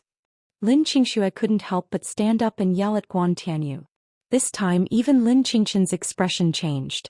Even though they knew that Yun Ruoyan was only pretending to be ugly, they still couldn't stand Guan Tianyu's insults. "What's the matter? I'm just speaking the truth." "Can't I even speak the truth?" Guan Tianyu looked like a ruffian, a wicked grin on his face as he shouted, "What can you do to me? You bitten me, you hateful face. That's right. You're so ugly, yet you don't want to tell us. Then don't come out and scare people, Li Furong added. Rong Yueshan and Yi Qianying also looked at Guan Tianyu mockingly. Ha! Yun Ruoyan laughed carelessly. Senior brother Guan, Kongming Academy accepts students based on their abilities, not their looks. I've come to Kongming Academy to study and cultivate, not to be a beauty pageant candidate. If you want to look at beauties, there's no shortage of brothels around you. Yun Ruoyan smiled at Rong Yueshan and the others. I can tell you honestly that they're no worse than brothels. Yun Ruoyan's words caused Rong Yueshan and the others' expressions to change. What do you mean? Li Furong roared. How dare you compare us to brothels? My?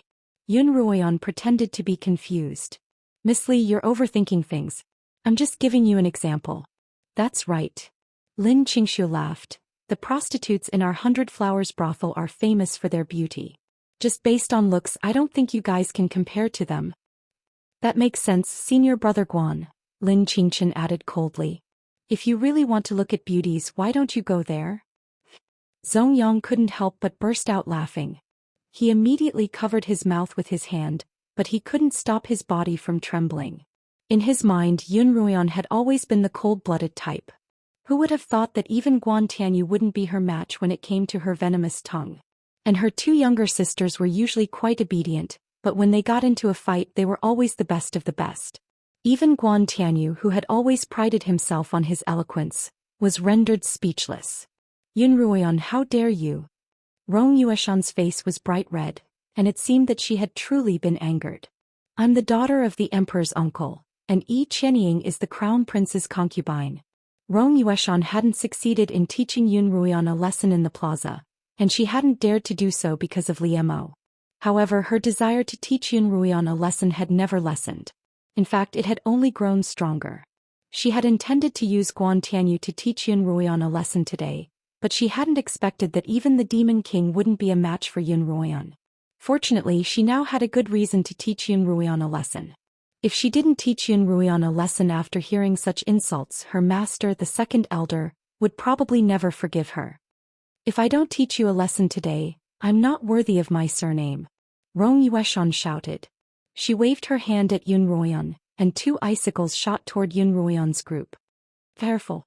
Zhong Yang grabbed Lin Qingshu and Guan Ruliu pulled Lin Qingchen away. Yun Ruoyan grabbed a plate from the table and threw it in the direction of the icicles. The icicles hit the plate with a shattering sound, and all the juice and soup in the dish spilled out. Rong Yueshan and the others reacted quickly and dodged, but Li Furong was splattered all over her face.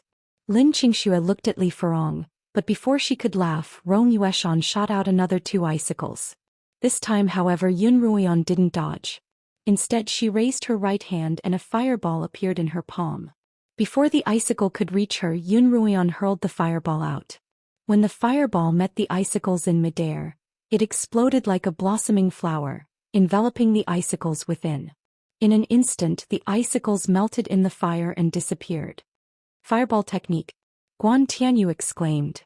I didn't expect this ugly girl to be so skilled. Things are getting interesting. Rong Yueshan was shocked to see that Yun Ruoyan, who she hadn't been able to deal with just a few days ago, had so easily neutralized her icicle technique. You've learned a physical technique as well. Ha, you're not the only one, master.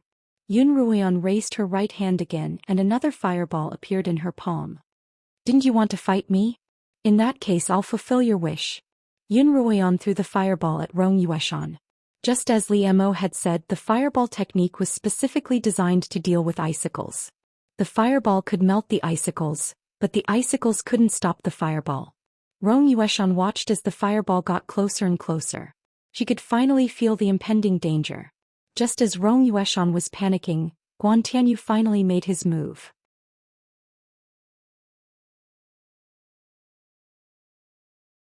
Chapter 233. Guan Tianyu shot out a row of ice blades at Yun Ruoyan's fireball. Although they were both low-level ice blades, Guan Tianyu's ice blades were far larger and more numerous than Rong Yueshan's. The row of 5 or 6 ice blades instantly shot into the fireball.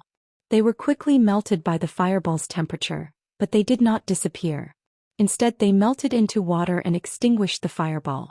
When Yun Ruoyan saw Guan Tianyu's move, she couldn't help but look at him in a new light. The reason he could be so domineering wasn't just because of his status as the second elder, but also because of his own strength. "Young master, I'm hungry." Guan Tianyu clapped his hands and broke the stalemate. "Let's not play around today, let's eat first." He glanced at Yun Ruoyan with interest before walking off to the other side of the cafeteria. Rong Yueshan glared viciously at Yun Ruoyan before following Guan Tianyu away.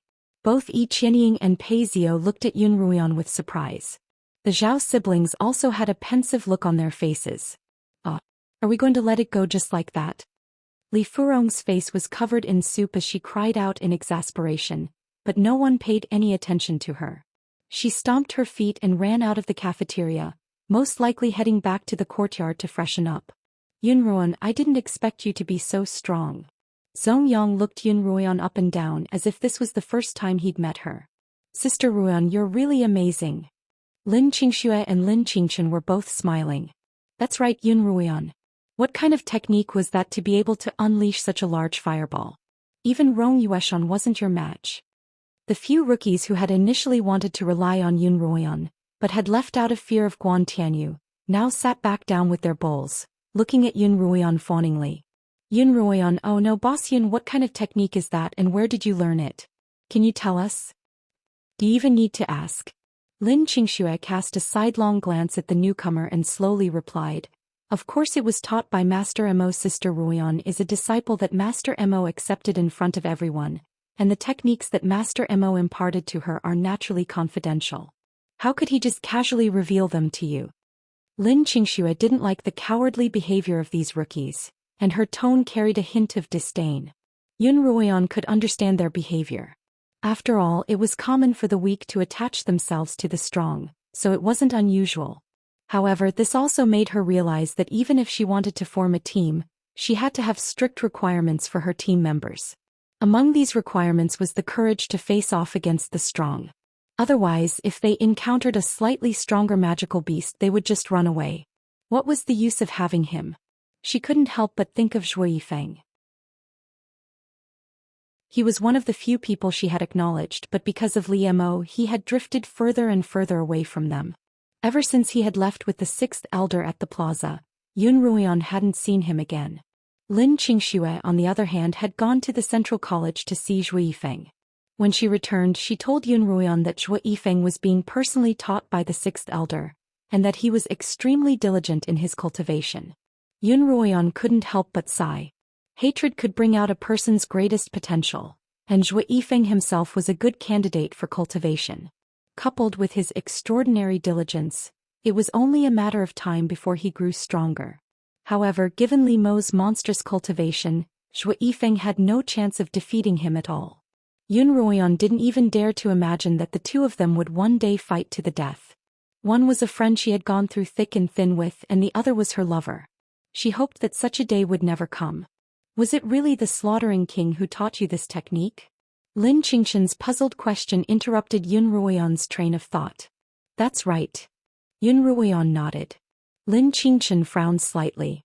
She didn't live far from Yun Ruoyan, and they even had dinner together. Apart from when they were sleeping, the two of them were practically inseparable. When had the Slaughtering King taught her this new technique? "It looks like I'll have to find some time to have a good chat with Sister Ruoyan," Lin Qingchen thought. Indeed, a master produces a brilliant disciple. Guan Ruliu stood up from her seat. "Are you all done eating? Let's head back to the Southern College to prepare for our afternoon classes." Yun Ruoyan and the others followed Guan Ruliu out of the cafeteria. On the way out, Yun Ruoyan suddenly felt as if someone was staring at her from behind. Yun Ruoyan subconsciously turned around. Sure enough, she saw a few familiar faces, and more than one at that. Yun Ruoyan glanced at them coolly before turning away and disappearing from the cafeteria. In an inconspicuous corner of the cafeteria, Wang Meng and Li Qianxiao sat facing each other. "Brother Wang, I've noticed that you've been staring at Miss Yun. Have you taken a liking to her?" Li Qianxiao smiled meaningfully. "Your Highness, you must be joking." Wang Meng denied it, then asked with a smile, "I saw that your Highness's gaze was also fixed on Miss Yun, and I found it strange. Your concubine is clearly the daughter of the Yi family, but you're staring at Miss Yun instead of her. What's the meaning of this? Li Qianxiao laughed dryly, then asked with a puzzled expression, I'm just curious as to why Miss Yun's birthmark seems to change. Sometimes it's bigger, sometimes it's smaller, sometimes it's darker, and sometimes it's lighter. Brother Wang, you're quite knowledgeable. Do you know why? Is that so? When Wang Meng had seen Yun Ruian before, she had always been wearing a veil. Now that she had taken off her veil, he was shocked by the birthmark on her face. Wang Meng had seen how much Li Mo doted on Yun Ruian, and he had even taken her in as his disciple. Did someone like Li Mo really not care about a woman's appearance? Wang Meng couldn't quite believe it. As the saying goes, a gentleman seeks a fair and graceful lady. Which man in this world doesn't love a beautiful lady? Even Li Mo was no exception. Combined with Li Qianxiao's question, Wang Meng's heart suddenly lit up. Could the scar on Yun Ruian's face be fake? Wang Meng was also a pill master, and he knew that there were several herbs that could be mixed together to create a birthmark scar. The martial arts world often used this method to disguise themselves, and Yun Ruian was most likely using it as well. Brother Wang, what's the matter? Why are you in a daze? Oh, nothing. Wang Meng took a sip of his soup, not intending to share his new discovery with Li Qianxiao. Why haven't I seen the fourth prince today? Wang Meng changed the topic. These past few days he had often gone to Li Qianxiao's residence to play with his two brothers. Wang Meng hadn't been familiar with Li Qianxiao before, having only met him at a banquet hosted by Paying Xiong. However, with Wang Meng's deliberate effort to befriend him, they had quickly gotten to know each other. Yesterday he suddenly told me that he'd had enough fun on Kongming Mountain, so I had a senior send him off the mountain early this morning, Li Qianxiao replied. Oh, is that so? I was going to have a drink with him tonight, but it looks like I'll have to wait until later, Wang Meng replied half-truthfully. On the second floor of the tower, Shui Yun was reporting to Li Mo, Your Highness, I purposely tried to find an opportunity to approach Li Qianyue, and as expected he asked me about the all-seeing mirror. Shui Yun glanced at Li Mo, a smile on his lips as he continued, Just as Your Highness said, Li Qianyue really doesn't know about the heavenly punishment. After I told him about this, he was so scared that his face turned ashen, and he left this morning with his tail between his legs. Li Mo nodded. Since that old man wanted someone to help him, he naturally wouldn't tell anyone about the heavenly punishment. Otherwise, who would risk the heavenly punishment to send a message to the divine dragon realm? I'd wanted to free that old man as soon as possible, but the situation has changed. It's best to keep his old bones around for a few more years. Both Li Mo's expression and tone were unusually sinister, and Shui Yun found him to be a stranger. In Shui Yun's eyes, although the slaughtering king was usually cold and serious, he was actually very good to his subordinates and clansmen. He was a kind-hearted man, but whenever the divine dragon clan was mentioned, his entire body would brim with a murderous aura. Even Shui Yun, who had served Li Mo for a very long time, felt afraid. I had you keep an eye on that female student named Li Furong. Did you find anything? Li Mo reigned in his sinister aura. I was just about to report this to Your Highness, Shui Yun replied. Shui Yun replied, On the night Your Highness gave me the order, I waited outside Li Furong's room. In the middle of the night, a black-robed man entered Li Furong's room. This subordinate wanted to eavesdrop on the commotion inside the room, but the black-robed man's senses were unusually sharp, and he was able to release his psychic energy over a large area. Projecting one's mental energy was extremely taxing, and unless one's cultivation had reached a certain level, one wouldn't be able to do so for an extended period of time. Otherwise, one's mental energy wouldn't be able to bear the strain. That person was able to project his mental energy all the way until he left. I'm guessing that he's already a 9th-rank blade master, Shui Yun replied. Alright, I understand. Did you find out where he went? I was incompetent. He was too fast and I didn't dare to follow him too closely for fear of alerting him. Shui Yun bowed. That's understandable. You may leave. Li Mo waved his hand, dismissing Shui Yun. Li Mo clasped his hands behind his back as he walked to the railing. His gaze swept past the Southern College, then the Western College, then the Northern and Eastern Colleges, and finally the Central College in the corner. He couldn't help but frown. The black-robed man Shui Yun spoke of was undoubtedly the black-robed man on a crimson sword aura. As far as Li Mo knew, the only person who was at least a 9th-rank blade master was the second elder. Chapter 234. But that was impossible. The black-robed man couldn't possibly be the second elder. Li Mo analyzed the situation silently. Firstly, the second elder's cultivation had long since reached the peak of the Sword Saint realm, and he would have been able to detect Yun Ruoyan and Shui Yun's presence. Secondly, although the second elder's temper was a little eccentric and domineering, he would never do anything to harm Kongming Academy. In that case, this black-robed man must have infiltrated Kongming Academy from outside, just like Li Furong. Li Furong had passed the student selection process, but this black-robed man was a male, and none of the male students fit the criteria. Instructors and administrators were even less likely, so the only other possibility was that they were handymen. In Kongming Academy, there were also handymen who did menial chores, such as cleaning the night incense or planting the vegetable garden. Since the students weren't willing to do the menial chores, the handymen would take over. Every handyman had a 3-year contract with Kongming Academy, and they could choose to leave after that, and the academy would recruit new students from outside the academy. Li Mo's eyes glinted. It was highly likely that this black-robed man had infiltrated Kongming Academy through this channel, and that he was currently disguised as a handyman. In the cafeteria, all of the students had finished their meals, and the honorary disciples in charge of cleaning began to clean up. Most of the students had good dining habits and they weren't usually very sloppy. However, because of Yun Ruoyan's group's conflict, they had put on a show in the cafeteria, resulting in quite a few dishes being smashed. Not only that, but the food and soup had spilled all over the floor and been trampled on by the students who had come in later. It was a disgusting sight to behold. Although the disciples in name weren't official students, they were all nobles. Usually they would sweep the floor and wipe the dust. Naturally, they wouldn't want to do such a disgusting job. The honorary disciples pushed each other around, none of them willing to do it. Just then a hunchbacked old man walked into the cafeteria. The honorary disciples all recognized him as Mute Li, who was responsible for cleaning the night incense. "Why don't we spend some money to get Mute Li to do it?" one of the honorary disciples suggested. Everyone agreed. Although the floor was dirty, it was still much cleaner than the filth in the cafeteria. "Hey Mute," a disciple called out to the old man. The old man didn't respond at all. "Are you stupid? That old man is deaf and mute." Another registered disciple took a step forward, took out a small piece of silver and waved it in front of the Mute Li, then pointed to the ground and mouthed exaggeratedly, "Clean the ground for us and this silver is yours." Originally, Mute Li wanted to pretend that he didn't understand, but these disciples seemed to be against him. They blocked his way and said that if he didn't clean up the ground, they wouldn't let him eat and so on. Mute Li suppressed the anger in his heart and squatted down to wipe the floor with a cloth handed over by a few in-name disciples. While wiping the ground, he said fiercely in his heart, "Wait until I'm done, then I'll come and take your dog lives." "Did you see the conflict in the dining hall today?" Mute Li was wiping the floor and the other disciples had nothing to do, so they chatted on the side. "I didn't see anything.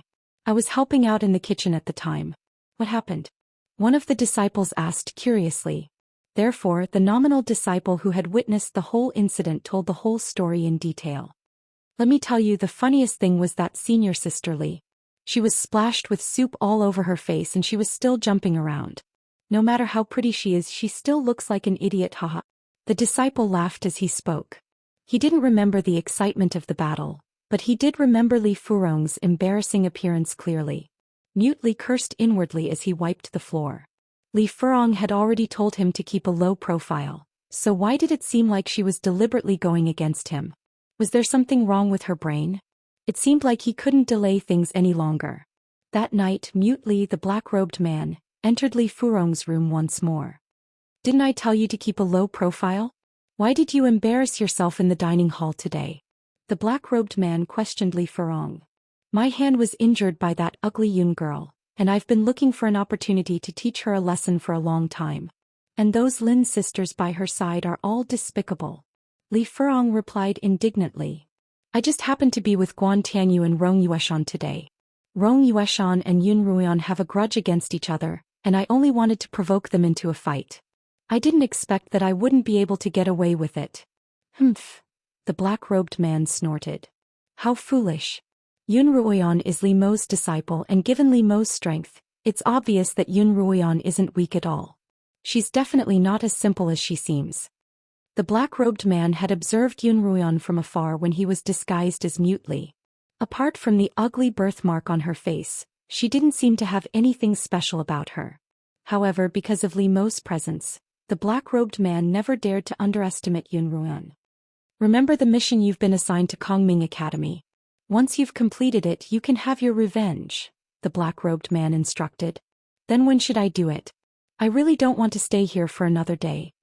Li Furong looked expectantly at the black-robed man. I've been looking for an opportunity these past few days. In the darkness, the black-robed man's eyes shone like a beast's. Li Mo and the First Elder are both here, so this isn't a good time to strike.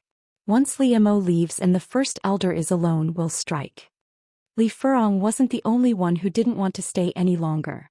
The black-robed man was even more desperate. Xiang had been out for more than half a year and he was almost at his limit. It was all Tsang Song's fault for giving him such a good job. During this period of time, Mute Li had been observing Li Mo, ready to strike as soon as he left. What was strange, however, was that Li Mo, who had disappeared for more than a month in the past, was now staying at Kongming Academy, refusing to leave at all. Unable to do anything about it, the black-robed man wrote a letter to the far-sighted king, instructing him to find a way to transfer Li Mo away. As a result, Li Mo received a letter from the palace. The letter stated that the far-sighted king was coming to the capital to visit the emperor, and specifically requested to see Li Mo. The emperor Li Xiu urged Li Mo to return to the palace as soon as possible to reunite with his brother. Li Mo clutched the letter in his hand, his expression solemn.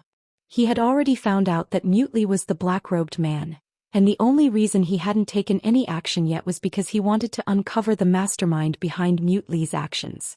Li Mo had sent someone to intercept Mute Li's letter to the far-sighted king, so he naturally knew the contents of the letter.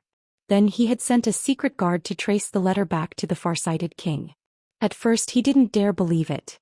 The far-sighted king, Li Xing, was his elder brother in name, and Li Mo's impression of him had always been that of a loyal and unambitious prince. But soon after, Li Mo received a letter from the palace. Li Mo had no choice but to believe that Mute Li's mastermind was none other than the far-sighted king. Wasn't the explanation of these few paragraphs a little sloppy and simple? With just a few words, the far-sighted king's true identity was revealed to the male lead. In terms of the plot, the writing was a little too childish. There was no sense of urgency or contradiction. That night, Li Mo and Yun Ruoyan sat by the bed, hugging each other as they chatted. I've received a letter from the palace. The far-sighted king has entered the palace to visit the emperor, and he specifically requested to see me. As winter approached, the weather grew colder and colder. Fortunately, the two of them had high cultivations and their embrace was quite warm. Li Mo hugged Yun Ruoyan even tighter. When Yun Ruoyan heard Li Mo mention the far-sighted king, she sat up in his embrace. The far-sighted king has come to the capital? Is it that Li Xing? Yun Ruoyan turned to Li Mo. There's only one far-sighted king in the Li kingdom and that's Li Xing. You seem to know him. I don't know him, but I do know something important about him, Yun Ruoyan replied solemnly. Tell me about it. Yun Ruoyan began to tell Li Mo everything she knew about the far-sighted king's rebellion. Li Mo was even more certain of his suspicions after hearing Yun Ruoyan's words. It looks like the far-sighted king has been putting on an act all this time. Even I was fooled by him, Li Mo commented coolly. He's clearly here to lure you away so that Li Furong and the black-robed man can make a move while you're away. Yun Ruoyan leaned against Li Mo's chest, her brows furrowed. Li Mo, I still find it strange that no one would be able to steal the all-seeing mirror alive. Given the far-sighted king's abilities, there's no way he wouldn't know this, so why would he go through all this trouble? That's exactly what I'm curious about, Li Mo replied. I haven't made a move on Li Furong and the black-robed man because I want to lure out the mastermind, and because I want to see what they're up to. In that case, how do you plan to deal with the far-sighted king? Li Mo thought for a moment. Since they're trying to lure me away, they must be wary of my presence. As long as I remain on Kongming Peak, they won't dare to make a move. Tomorrow I'll leave Kongming Academy as they wish. Early the next morning, Mutely drove the carriage filled with night incense as usual and waited outside the southern tower for the registered disciple in charge of cleaning inside the tower to deliver the night incense. 2 registered disciples walked out with a chamber pot in their hands. They placed the chamber pot next to the night-scented incense cart and began to chat. I'm so jealous that you're in charge of Master Mo's room. Master Mo doesn't stay in the tower for long and he'll be leaving soon. You'll be able to relax again, one of the disciples commented. Is Master Mo leaving? This is the longest he's stayed in the tower in recent years, the disciple in charge of Li Mo's room replied. Why didn't I know that he was leaving? I overheard their conversation when I was cleaning the first elder's room. Master Mo said that he'd received a letter from the Emperor of the Li Kingdom, saying that the far-sighted king had come to the capital to meet him. Oh, is that so? In that case I'll have some time to slack off. After pouring out the night incense, Li Mo returned the chamber pot to its original spot and handed it to the 2 disciples for cleaning. Then he slowly drove the carriage away. As he turned around, Li Mo's face suddenly revealed a sinister smile. I've finally made it.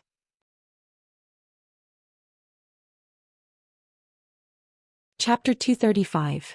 On the second floor of the southern tower, Li Mo was standing in front of the railing when Li Mo turned to look at him. As if sensing Li Mo's gaze swept past the Mutely before he summoned a streak of green sword chi and stepped onto it. Li Mo inwardly heaved a sigh of relief, a smile on his lips. I've finally gotten rid of this demon of pestilence. The black-robed man's understanding of Li Mo came from the far-sighted king's warnings.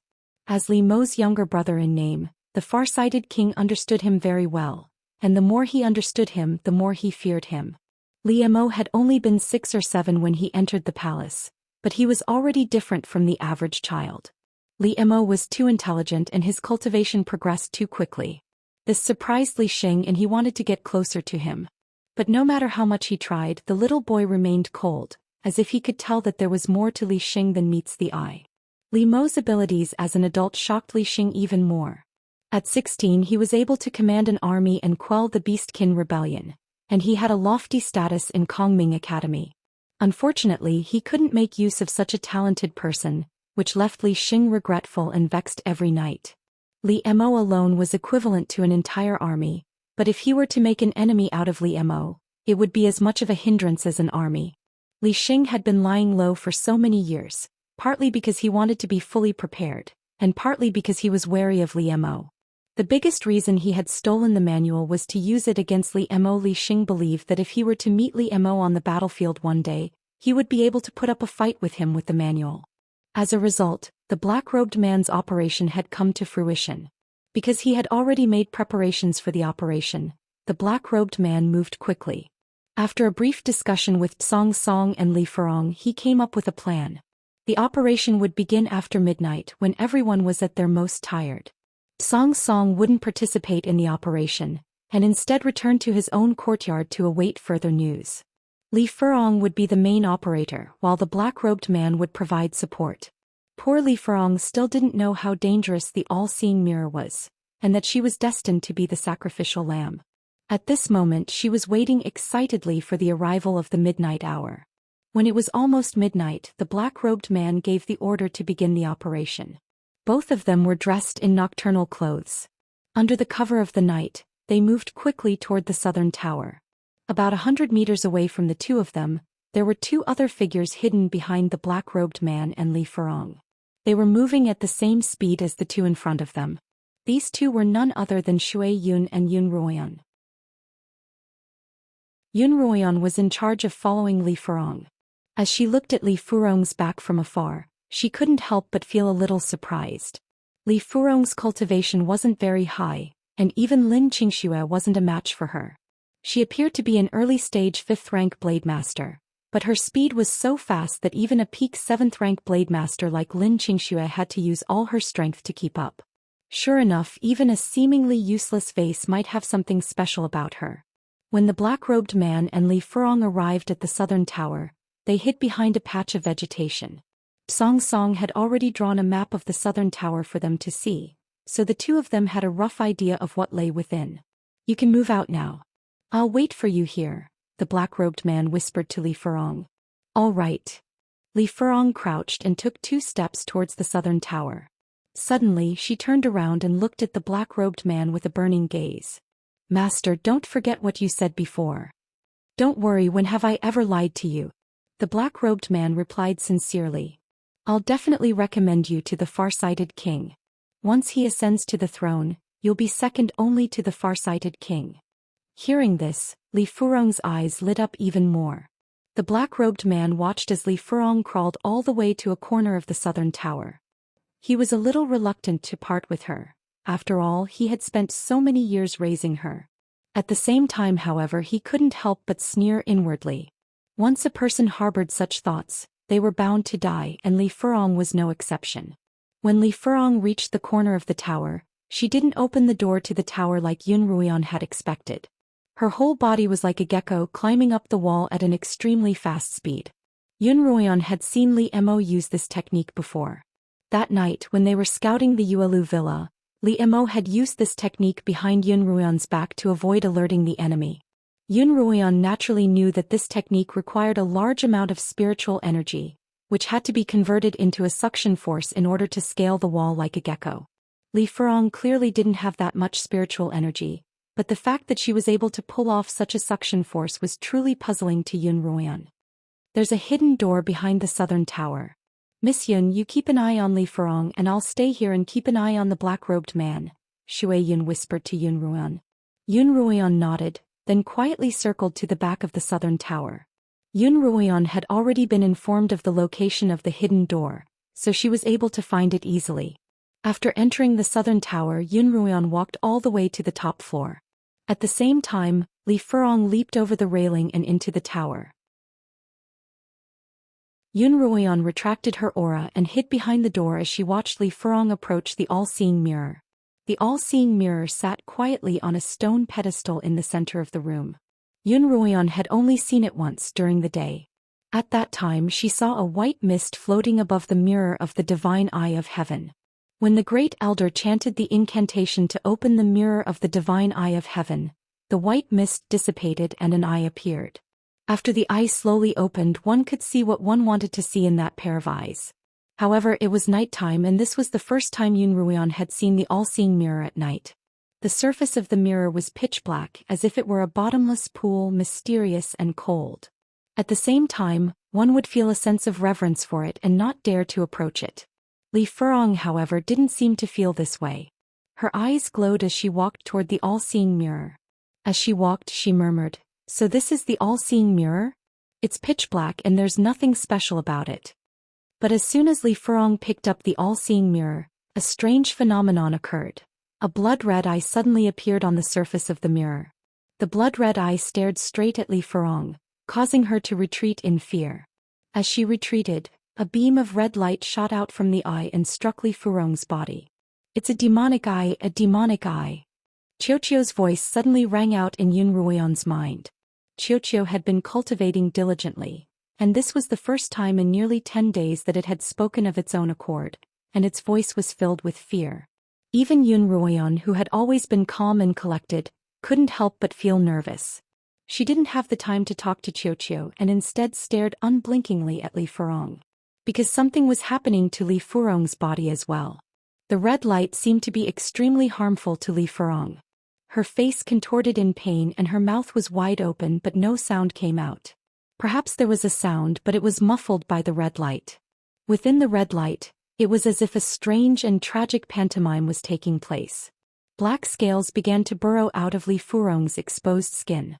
Li Furong's snow-white skin was slowly being covered by black scales, and the contrast between the black and white scales caused Yun Ruoyan's back to turn numb. "Mistress, so this noisy Li Furong is actually a black-scaled gecko that's turned into a demon." Yun Ruoyan stared in shock. Li Furong was still transforming. Her hands and feet slowly turned into sharp claws, and her face began to take on the appearance of a gecko. Finally, she landed on all fours within the red light, revealing her true appearance. She was a gigantic black-scaled gecko. The blood-red eye continued to emit a red light that seemed to have a corrosive effect. The gecko's hard scales began to melt, and white smoke began to rise from the gecko's body. The gecko struggled in pain, but the red light from the demonic eye seemed to imprison it. Not only did it stop its voice, but it also froze all of its movements. By the time the gecko had completely melted, a pitch-black beast core was left within the red light. That's the gecko's core. It's extremely poisonous and can be used to refine poison, Xianxia reminded. Yunruoyan nodded and walked toward the red light. Just as she was thinking about how to extract the gecko's core from the light, her gaze landed on the all-seeing mirror's demonic eye. In an instant, Yunruoyan felt as if she'd been electrocuted. A white light flashed in her mind, and the figure of a black dragon slowly flew up into the sky. The white light dissipated. "Mistress, hurry up and extract the core. The elders are coming." Xianxia quickly called out to Yunruoyan when she saw that she was suddenly stunned. The white light in her mind disappeared, and Yunruoyan regained her clarity of mind. When she heard Xianxia's call, she looked at the all-seeing mirror once more, only to find that the pair of demonic eyes had disappeared, and the surface of the mirror had returned to its original pitch-black state. The black-scaled gecko's core fell to the ground. Yunruoyan picked it up and stored it in her bracelet before quickly descending the tower. The black-robed man was hiding behind the vegetation. Seeing that there was no movement from the top of the tower, his heart was filled with anxiety. Suddenly, 5 streaks of sword light appeared from different directions. The black-robed man knew that he had succeeded, and he carefully retracted his aura. The 5 streaks of sword light were none other than the first elder and the other elders. The 5 elders had sensed the all-seeing mirror's movements, and they had hurried over. When the black-robed man saw the 5 streaks of sword light land on the top of the tower, he crouched down and approached the southern tower. He fished out a key from his robes and easily opened the southern tower's doors.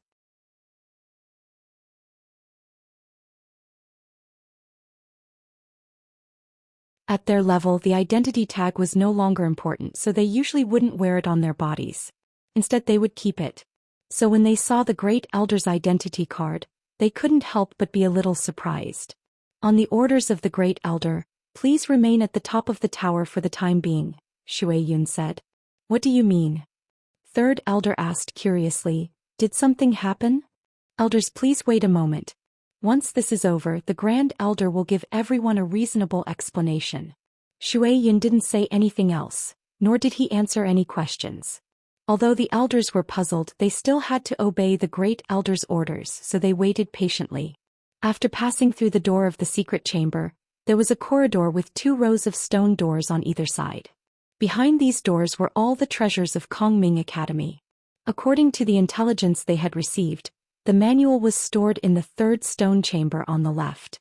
The black-robed man took out the key he had used to open the tower and opened the door.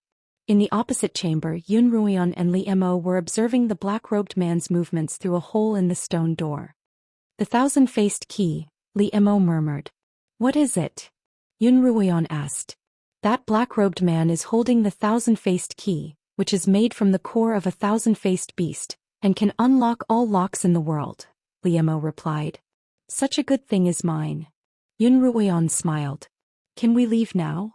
Li Mo nodded, and the 2 of them walked out of the chamber. In the opposite stone room, the black-robed man was rummaging through rows of wooden shelves, looking for the divine dragon art of war. On the wooden shelves, there were all sorts of books and some unknown treasures. Finally, the black-robed man found a black box in an inconspicuous corner. The box was only the size of a palm, and there was a lifelike carving of a black dragon engraved on it. "This is it. It's exactly as described in the intelligence reports," the black-robed man thought as he reached for the box. "So that's what you wanted." Suddenly, a low voice came from behind the black-robed man. Startled, the black-robed man turned around to see Li Mo and Yunruoyan standing side by side in front of the stone door. "Didn't you leave?" The black-robed man looked at Li Mo in shock. "I did leave," Li Mo replied slowly. "But I came back." "You're trying to trick me." The black-robed man held the black box in his hand and lowered his body into a defensive stance. "You think you've hidden yourself well, but you've already been exposed. We didn't do anything to you because we wanted to see what you were up to. Hand over the box and we might spare your life." "Humph, I'm afraid you don't have the ability to catch me." The black-robed man tossed an object onto the ground. As the item shattered on the ground, a dazzling white light shone on the black-robed man. The black-robed man then disappeared without a trace. Where did he go? Yunruoan was shocked to see the black-robed man disappear so suddenly. It's a teleportation scroll. Liemo was also a little surprised. Teleportation scrolls could allow a person to teleport, but activating them consumed a great deal of spiritual energy. Typically, it required 2 or 3 people to activate them simultaneously. In order to reach the trial, at least 4 strong cultivators were needed. However, there were a few teleportation scrolls left behind in ancient times that had the same function as teleportation scrolls. However, these scrolls were exceptionally rare, and Liemo had only seen one in his entire life. He hadn't expected the far-sighted king to have gone to such great lengths to obtain that small box. That teleportation scroll wasn't of a high rank, so he couldn't have gotten far. Hurry up and chase after him. Liemo didn't rush to answer Yunruoan's doubts. He turned around and rushed off with Yunruoan following closely behind. A white light flashed by the edge of a cliff and the black-robed man landed on the ground. Damn it, I've been discovered. The black-robed man was frustrated. Luckily, I've got the item. Brother Blackrobe, did you succeed? Just as the black-robed man was about to fly off on his sword, Song Song suddenly appeared behind him. Yes, I did. The black-robed man's voice was relaxed. I've finally completed my mission and I can finally leave this damned place. Congratulations, Brother Black-robed. Song Song also walked up to the black-robed man, his face full of joy. You've contributed quite a bit this time as well. When we get back, I'll definitely put in a few good words for you in front of the far-sighted king. Before the black-robed man could finish his sentence, he felt a sharp pain in his abdomen. He stared at Song Song in disbelief. Why? The black-robed man grabbed Song Song's blood-stained hand. Song Song was holding a dagger in his hand, and the blade of the dagger had completely sunk into the black-robed man's abdomen. Brother Black-robed, you've been exposed, Song Song whispered. Song Song lowered his voice and said, You can't escape. Only by killing you and confusing the crowd can I deliver the divine dragon art of war to the prince. Rest in peace. By the time Yunruoan and Liemo had arrived, they saw Song Song stab the black-robed man's chest, then kick him off the cliff. Senior Song Song, stop. Yunruoan shouted at Song Song, but it was clearly too late. The black-robed man had already been kicked off the cliff. Song Song sheathed his sword and looked at Liemo and Yunruoan calmly. Liemo and Yunruoan quickly walked to the edge of the cliff.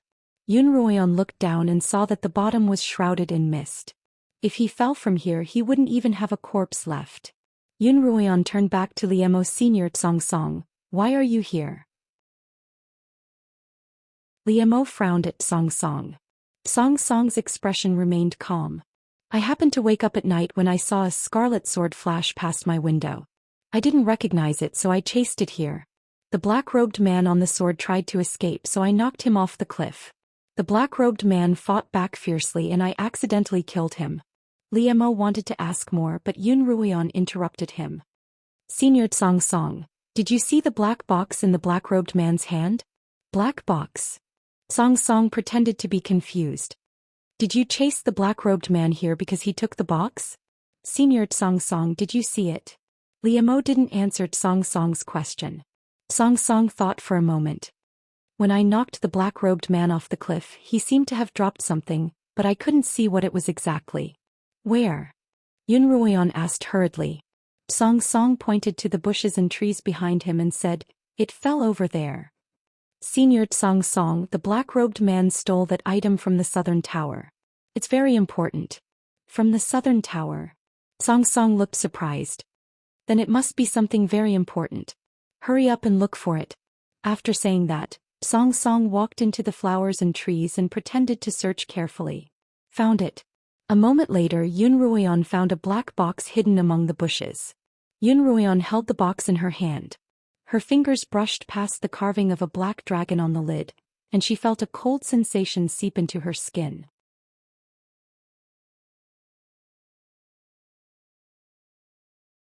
Chapter 237. Yunruoan felt a strange coolness from the black box in her hand.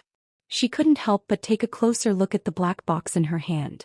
It was a box made of an unknown material. It was entirely black, and the engraving of a black dragon on it was exceptionally exquisite. At a closer look, it looked as though it were a living creature. Yun Ruoyan also felt a sense of familiarity with the dragon. Yun Ruoyan had seen the illusion of a black dragon a few times at the bottom of the lake in the imperial territory, as well as in her dreams more than once. Subconsciously, she was very familiar with their appearance. As a result, she felt a strange sense of familiarity with the engraving. Yen Li Mo called out when he saw that Yun Ruoyan was in a daze. Yun Ruoyan looked at Li Mo and opened her mouth, but she didn't say anything. This feeling was so strange that she couldn't explain it in words. Here, is this the one? Yun Ruoyan handed the black box to Li Mo. Li Mo took the box and confirmed that it was indeed the one that had been taken away by the black-robed man. He glanced at Song Song coolly before opening the box. A green jade tablet was placed inside. The jade tablet emitted a faint green light, indicating that it was not an ordinary item. However, neither Li Mo nor Yun Ruoyan had ever seen it before, so they couldn't tell what was so special about it. Li Mo closed the box again. Senior Song Song, a thief has snuck into the academy. Tomorrow I'll have to trouble you and the stewards from the other colleges to conduct a thorough investigation, just in case the thief has any accomplices. Of course, Song Song replied. Song Song's expression darkened as he watched Li Mo and Yun Ruoyan leave. His dissatisfaction with Li Mo rose once more. Relying on your status as the first elder's head disciple, you arrogant brat. Sooner or later I'll show you what it means to respect your elders. Song Song snorted and turned to leave. Li Mo stopped after 2 steps and turned back to Yun Ruoyan. The 5 elders are still waiting in the southern tower. I'll have to return to the palace and get my master back to deal with them. Li Mo's departure was true, and he had indeed gone to the palace to meet the far-sighted king. However, he had found an opportunity to have the first elder take his place. The first elder knew how to disguise himself, so he had disguised himself as Li Mo to confuse the crowd. I'll go too. Yun Ruoyan exclaimed. I don't have much to do here anyway. Li Mo summoned a green sword aura, wrapped one hand around Yun Ruoyan's waist, and stepped on the sword aura as they flew toward the capital. It'll take a few hours for us to make a round trip. Senior Shui Yun won't be able to deal with those 5 elders by herself, will she? Yun Ruoyan poked her head out of Li Mo's loose robes. Shui Yun is only following orders. They won't make things difficult for her. As Li Mo spoke, he rested one hand on his sword and the other on Yun Ruoyan's head, pushing her back into his warm robes. Less than 4 hours later, Li Mo arrived at the slaughtering king's manor. It was already late at night, and the first elder, disguised as Li Mo, had already returned to the manor after the banquet. The 2 of them landed in Li Mo's green lotus courtyard. As soon as they reached his bedroom, the door swung open. Yun Ruoyan stared in shock at the person who had opened the door. That person had a face identical to Li Mo's. Before Yun Ruoyan could react, Li Mo had dragged her into the room. Master, Li Mo called out to the person who looked exactly like him. He's the first elder? Yun Ruoyan asked in surprise. No one answered Yun Ruoyan's question, because the first elder had answered Yun Ruoyan's doubts with his actions. He stretched out his right hand, which glowed with a faint white spiritual energy. Then the first elder brushed his right palm, which glowed with spiritual energy across his face. Li Mo's face disappeared, replaced by the first elder's original appearance. What kind of technique is this? It's so powerful that it can change a person's appearance. Yun Ruoyan couldn't help but exclaim in admiration. It's a spirit transformation technique, and only those who are at the peak of their cultivation can learn it, Li Mo explained. How did it go? Are you done? The first elder asked. Li Mo recounted the events of the night in detail to the first elder, and Yun Ruoyan supplemented. I didn't expect that Li Furong to be a black-scaled lizard. However, its cultivation was too low, and it was melted by the all-seeing mirror's red light. All that's left is this. Yun Ruoyan took out the black beast core with a flip of her hand. Logically speaking, Li Furong's cultivation shouldn't be low if she's able to take human form and refine such a large beast core. Yun Ruoyan raised a question. But from the way she was killed as well as her usual behavior, it's clear that her cultivation isn't all that high. Why is that? Li Mo didn't know much about Li Furong, so he couldn't answer Yun Ruoyan's question. The great elder said, "There's only one possibility for such a situation. She's a mutant that has just gained a human form not too long ago.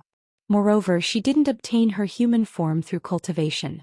Instead, she consumed some kind of spiritual medicine that can help her quickly gain a human form. This is a kind of excessive enthusiasm. Even if you obtain a human form, your cultivation will never be able to increase." So that's how it was. Yun Ruoyan finally understood. Li Furong had clearly been used by the black-robed man as a pawn to ensure her death. "Master, this is what the black-robed man stole from the southern tower." Li Mo handed the black box to the first elder. The great elder took the small box and examined it carefully. Then he opened the small box and took out the piece of jade inside to examine it carefully. This was likely the first time the first elder had seen such an object. "First elder, you don't look like you've seen this box before," Yun Ruoyan asked. The first elder nodded. There were 10 stone chambers in total, and each chamber contained at least 1,000 items, ranging from artifacts and weapons to all sorts of tomes and rare antiques. "I've studied less than 100th of them, and this is the first time I've seen this box and this piece of jade. Although this green jade is valuable, it doesn't seem to have anything special about it. It shouldn't be worth so much effort." The first elder narrowed his eyes and looked at the box. Compared to the green jade, this box is even more unique. The first elder suddenly thought of something else. How did the black-robed man get into the secret chamber? It would have been better if the first elder hadn't mentioned it, but Yun Ruoyan immediately remembered. She couldn't help but feel a little heartache as she said, "The black-robed man used the 10,000 transformations key. I wanted to get my hands on it, but the black-robed man was knocked off the cliff by Martial Granduncle, and the 10,000 transformations key followed him down the cliff." "Which Martial Granduncle?" Great Elder asked. "Song Song." Li Mo crossed his arms. "I felt that something was off about him. I could have caught the black-robed man, but he threw me off the cliff. Also, the item in this box is far from what I expected. Could it have been swapped?" "You suspect Song Song?" The first elder frowned, a little surprised. Song Song was the caretaker of the Southern College as well as his trusted junior brother. Only a suspicion but no concrete evidence. Li Mo nodded.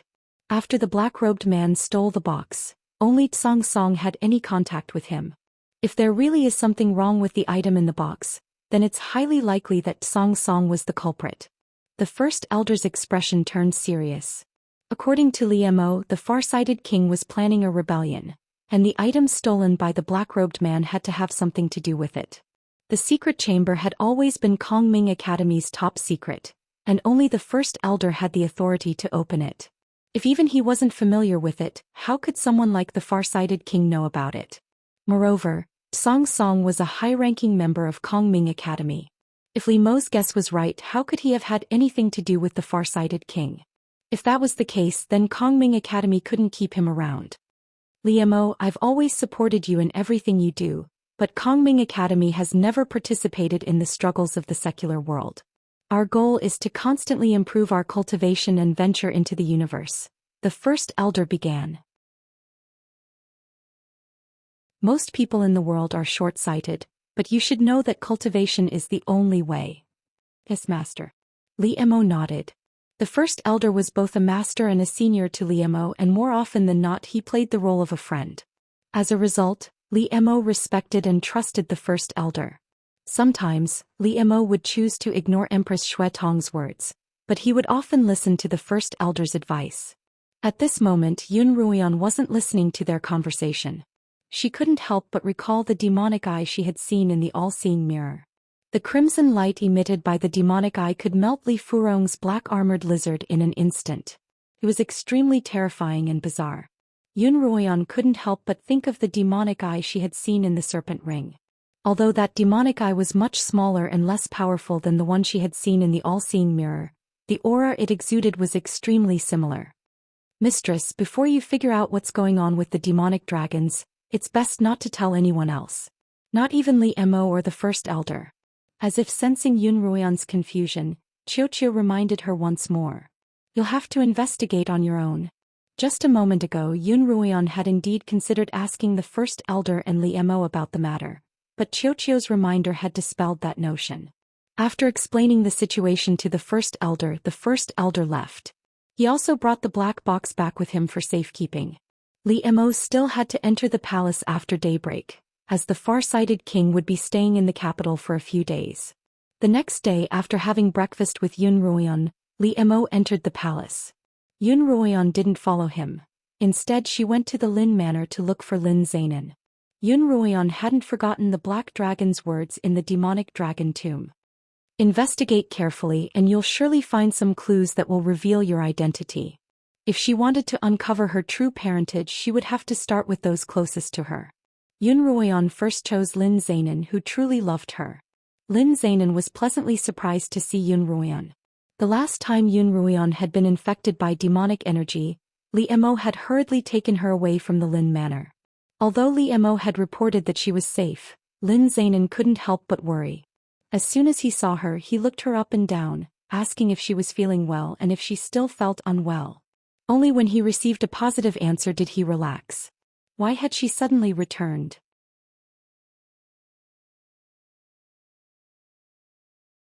Chapter 238. Yun Ruoyan brushed off Lin Zainin, saying that she'd come with Li Mo to take care of some business, and that she'd dropped by to see him. Lin Zainin asked about Yun Ruoyan's cultivation as well as how the Lin sisters were doing. Then Yun Ruoyan used a fireball technique on Lin Zainin, who was delighted and gratified. When grandfather was young, he was so obsessed with pill making that he neglected his cultivation as a blade master. In the end, he wasn't able to become a true blade master, and his mastery of spiritual energy was even more shallow. You're able to do both and achieve good results. You've already surpassed your grandfather at such a young age, so your future will be limitless. Seeing that Lin Zainin was so excited that his face was red, Yun Ruoyan poured him a cup of tea.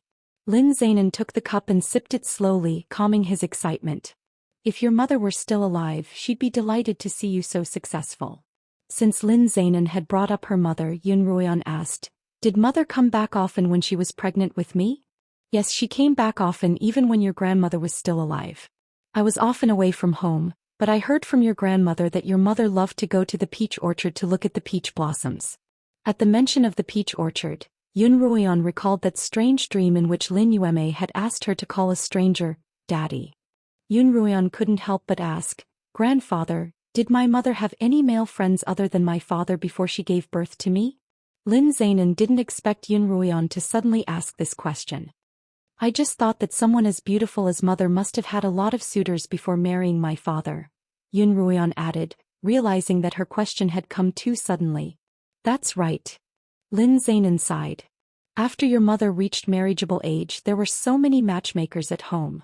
Because she was of marriageable age, we arranged for her to meet some of the scions of the larger families, but none of them caught her eye." Lin Zainin paused as if immersed in a memory. He gently placed the teacup in his hand on the wooden table. "What I didn't expect was that she'd fall for your father." Lin Zainin sighed again, his expression full of regret. "If I'd known that day, I wouldn't have held that peach blossom party." Yun Ruoyan's eyes lit up. This was the first time she'd heard of such a thing from Lin Zainin. From Lin Zainin's tone, it seemed likely that Lin Yueme had met Yun Lan at the peach blossom party, and had fallen in love with him as a result. "Grandfather, what's the peach blossom party?" Yun Ruoyan hurriedly asked. Thus, Lin Zainin slowly recounted the past. About 18 years ago, Lin Yueme had just reached marriageable age. Once a woman reached marriageable age, they would immediately arrange a marriage. Back then, the Lin family was still quite powerful and Lin Yueme was famed for her beauty. As a result, the number of people who wanted to marry her was overwhelming. One day Lin Zainin was returning home. Lin Zainin clearly remembered that it had been late autumn and the flowers outside had withered. The Lin family's peach blossom garden, nourished by spiritual energy, was as lush as spring. Lin Furen discussed with him and decided to hold a peach blossom banquet. They invited all the disciples of the big clans who usually visited the banquet to pick a son-in-law. And on the day of the banquet, Yun Lan appeared. "Grandfather, as far as I know, the Lins and the Yuns have been at odds for a long time. Why did you invite my father to the banquet?" Yun Ruoyan asked. As far as Yun Ruoyan knew, her grandfather hadn't approved of the relationship between her parents at first, and it was only after her mother Lin Yueme had tried her best to convince Lin Zainan to allow it. Even so, Lin Zainan had never been fond of Yunlan.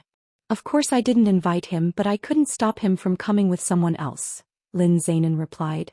At first I didn't see your mother like him very much. Instead she seemed to like that young Master Long. Lin Zainan facepalmed. That young Master Long? Is he from the capital? Young Master Long. Yun Ruoyan's heart skipped a beat. Which young Master Long? Is he from the capital? As Yun Ruoyan asked, she tried to recall the names of the Long families in the capital, but Lin Zainan replied, no, he's just here to join in on the fun, and your father is here to join in on the fun. Lin Zainan said that he'd noticed that young Master Long was a handsome man with an extraordinary manner of speech, a perfect match for Lin Yueme. He'd even sent someone to investigate him, only to discover that he was living in the Yun household, his origins unknown, and his whereabouts a mystery. Lin Yueme was the only daughter of the Yun family, and Lin Zainan naturally wouldn't betroth her to someone of unknown origins. Lin Zainan forbade Lin Yueme from getting close to young Master Long, but Lin Yueme said that she only admired young Master Long's talent and experience, and that the two of them were just ordinary friends. That young Master Long really is quite a character. Your two uncles are on good terms with him, and the three of them often travel together. I can't keep your mother here alone, Lin Zainan replied. Lin Zainan replied, I just didn't expect your father to be with them every day, and I didn't expect you to fall for your father in the end. From Lin Zainan's tone, Yun Ruoyan could tell that her father couldn't even compare to young Master Long. Whether it was in terms of talent or cultivation, Yun Lan was considered a prominent figure in the Li Kingdom. If even he couldn't compare, then young Master Long had to be extraordinary. Hearing Lin Zainan's words, Yun Ruoyan couldn't help but think of a possibility. If what the demonic dragon had said was true, and Yun Ruoyan really did have the blood of a demonic dragon flowing through her veins, then she wouldn't be the sole wife-born daughter of the Yun family, and Yun Lan wouldn't be her father. Could this young Master Long also have the blood of a demonic dragon? Was he the man whom Lin Yueme had asked Yun Ruoyan to call her daddy? Ruoyan, what's the matter? Lin Zainan interrupted Yun Ruoyan's train of thought. She raised her head to look at him, her eyes blank. Ruoyan, what's the matter? Have you run into a problem that you can't solve? No. Yun Ruoyan shook her head and smiled. I'm just curious about this young Master Long. Come to think of it, this young Master Long is really strange, Lin Zainan continued. Yun Ruoyan craned her neck, afraid to miss a single word. After your father and mother got married, he suddenly disappeared. Someone like him shouldn't be a nameless nobody, but I've never heard of him throughout my travels. It's as if he's vanished from the face of the earth, Lin Zainan murmured curiously. Yun Ruoyan left the Lins and returned to the Slaughtering King's manor, where she was surprised to see her brother Yun Moxiao. When Yun Ruoyan saw her brother, Li Luo was standing by his side. Thank you, Sister Li Luo. I was just about to ask you to help me inform my brother. Yun Ruoyan smiled. His Highness has ordered me to invite young Master Yun, Li Luo replied with a smile. His Highness treats Miss Yun well. Yun Moxiao pretended to be angry. Ruoyan, you're back but you didn't come home? That's too much. You're not even married yet. Brother, we haven't seen each other in a long time. Can we talk about something else? Yun Ruoyan half coquettishly changed the topic, then dragged her brother to the Qinghe manor. I'll go prepare some tea. Li Luo turned and left. When Yun Ruoyan saw her brother's gaze following Li Luo's back, she couldn't help but tease him. Brother, how's it going with your sister-in-law? Yun Moxiao's face reddened. What sister-in-law? We're not even married yet, and if she hears you calling me that, she'll probably ignore me. What do you mean we're not married yet? Brother, you're a little inefficient too. Yun Ruoyan giggled as her brother covered her mouth. Not long after, the two of them arrived at the Qinghe manor, which was separated by a pond and a wooden house. The lotus flowers in the pond had all withered, but the school of gold-back carps in the crystal-clear water was quite beautiful. This must be the Slaughtering King's manor, right? Yun Moxiao looked at Yun Ruoyan. You're staying here too? Yes. Yun Ruoyan also looked at her brother. His brows were furrowed more and more tightly, and a strange look appeared in his eyes. What are you thinking about? There are plenty of rooms here. I'll take this one and he'll take that one. Yun Ruoyan gestured with her hands. There's quite a few rooms in between. Only then did Yun Moxiao soften his tone. You'll only be 14 after this year and you'll only be of marriageable age next year. Don't let anyone take advantage of you. And someone so powerful that even he couldn't do anything about it? I know. Yun Ruoyan nodded obediently. Although Yun Moxiao was a little sentimental, he truly cared about her, unlike his brother who couldn't wait to give her to Li Mo. The two of them chatted as they entered a side hall. Just then Li Luo returned with tea. Sister Li Luo, my brother's staying for lunch today. Sorry to trouble you, Yun Ruoyan said. Li Luo glanced at Yun Moxiao and smiled. It's no trouble at all. She then left to prepare lunch.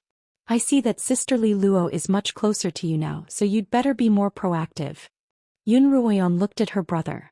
Yun Moxiao didn't look at Yun Ruoyan. Instead he lowered his head and stared at the tea in his cup. She's more grateful to me than anything else. Her senior brother is currently serving under my master in the northern barracks, and I was the one who recommended him. Yun Ruoyan thought of the beastkin man who had lost an arm. Yun Moxiao took a sip of tea, then raised his head and smiled brightly. But I have plenty of patience. Brother, I'd like you to investigate someone for me, Yun Ruoyan suddenly said. Who? Yun Moxiao asked. A young master surnamed Long. He appeared in the capital 18 years ago and he was on good terms with our parents. Then for no apparent reason he disappeared. Help me find out who else he's been in contact with other than our parents. Yun Ruoyan saw the confusion on Yun Moxiao's face. Don't ask me why and don't tell anyone else about this. I'll tell you when the time comes. Yun Moxiao nodded, suppressing his doubts and asking no further questions. Having one's own secrets was a sign that one had grown up. Yun Moxiao felt that Yun Ruoyan had already grown up, but he didn't know that Yun Ruoyan had far too many secrets that he didn't know and couldn't let him know.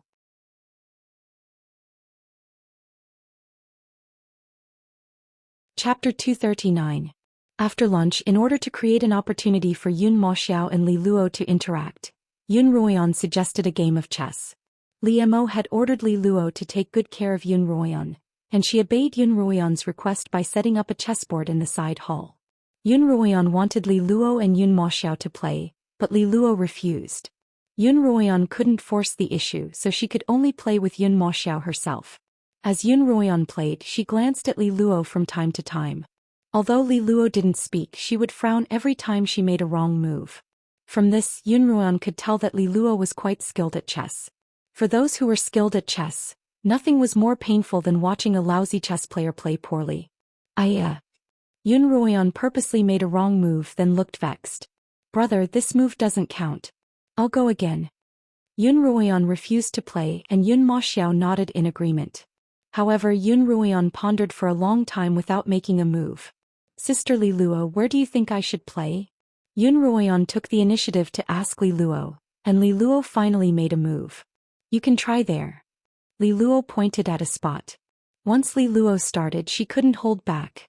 After Yun Ruoyan repeatedly asked if Li Luo could play there, Li Luo was finally forced into a position by Yun Ruoyan. Yun Moxiao was skilled at chess, but Li Luo wasn't bad either. The two of them were evenly matched on the board. In the end, Yun Moxiao won. I lost, Li Luo sighed. Yun Ruoyan glared at her brother. Why can't you go easy on her? Do you really want to win that badly? Yun Moxiao ignored Yun Ruoyan's gaze and smiled at Li Luo. Miss Li Luo, it's still early. Why don't we play another round? Sure. Unexpectedly, Li Luo agreed without hesitation. Yun Ruoyan didn't need to mediate the atmosphere any longer. The two of them played back and forth and Yun Ruoyan became an outsider. By the time the second round ended, it was evening. Young Master Yun, you're skilled at chess. I'm not your match. Sister Li Luo, you're already very impressive. My brother learned his chess skills from General Huang, and the fact that you were able to last so long against him shows that you're quite skilled. Yun Ruoyan stared at her brother once more. She felt that her brother had never been so calm before. He'd actually won 2 rounds in a row against the girl of his dreams. No wonder there was no sign of it yet. Yun Ruoyan wasn't particularly interested in chess. In her past life, she had only learned it to please Pei Zio. Although she was an expert, she lacked the heart to play chess and she didn't care about winning or losing. That was why she felt that between losing a game of chess and making her sweetheart happy, the latter was more important. However, Yun Maxiao knew that one couldn't afford to concede in a match between experts. This was a form of respect for one's opponent.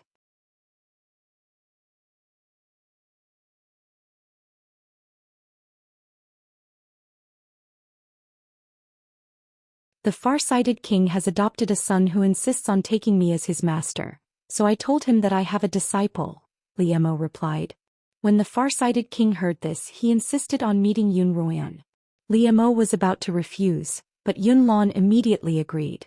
After thinking for a moment, Li Mo decided that it wouldn't be a bad idea to introduce Yun Ruoyan to the royal family, so he personally came to fetch her.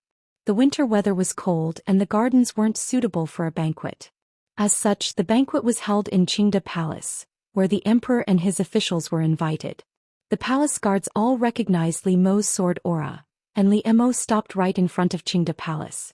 Yun Ruoyan followed Li Mo into the great hall. As soon as the two of them entered, almost everyone's gazes landed on them. The two of them bowed to Li Xiu, who was seated on the dragon throne, and then to Yun Lan, who was seated on the throne. Yan don't stand on ceremony. Yun Lan smiled at Yun Ruoyan affectionately. Yun Lan was famous for being a smiling tiger, and it was rare to see him smile so coldly at home.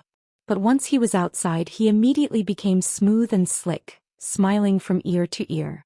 Yun Ruoyan was already used to this.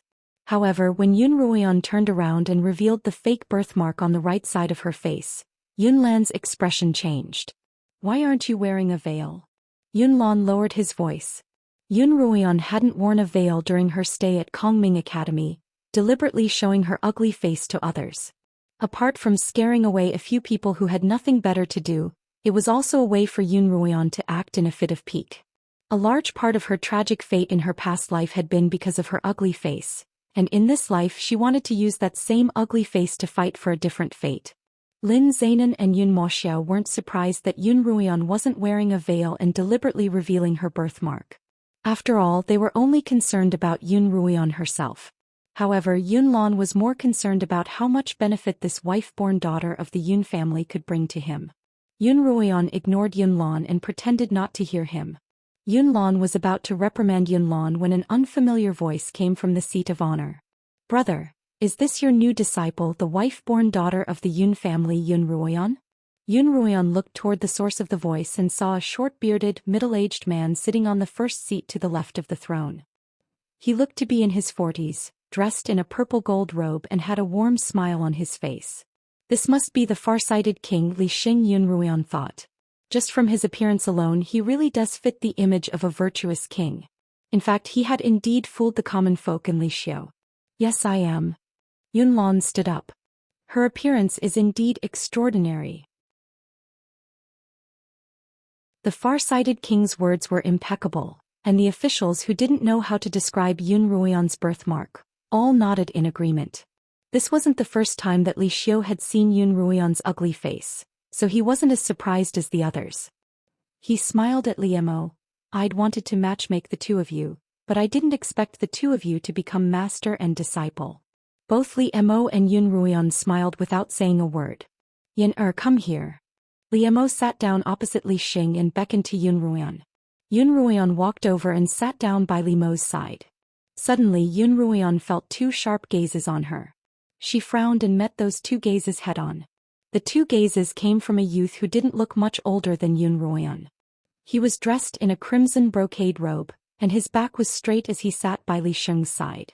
Yun Ruoyan and the youth stared at each other for a few breaths, and the youth's gaze turned from sharp and judgmental to interested. Yun Ruoyan, however, looked away disinterestedly. Suddenly, the youth stood up and called out to Yun Ruoyan, "You're the slaughtering king's disciple?" "Yes, what of it?" Yun Ruoyan replied coolly. The youth raised an eyebrow. "I'd like to challenge you to a duel. Do you dare accept?"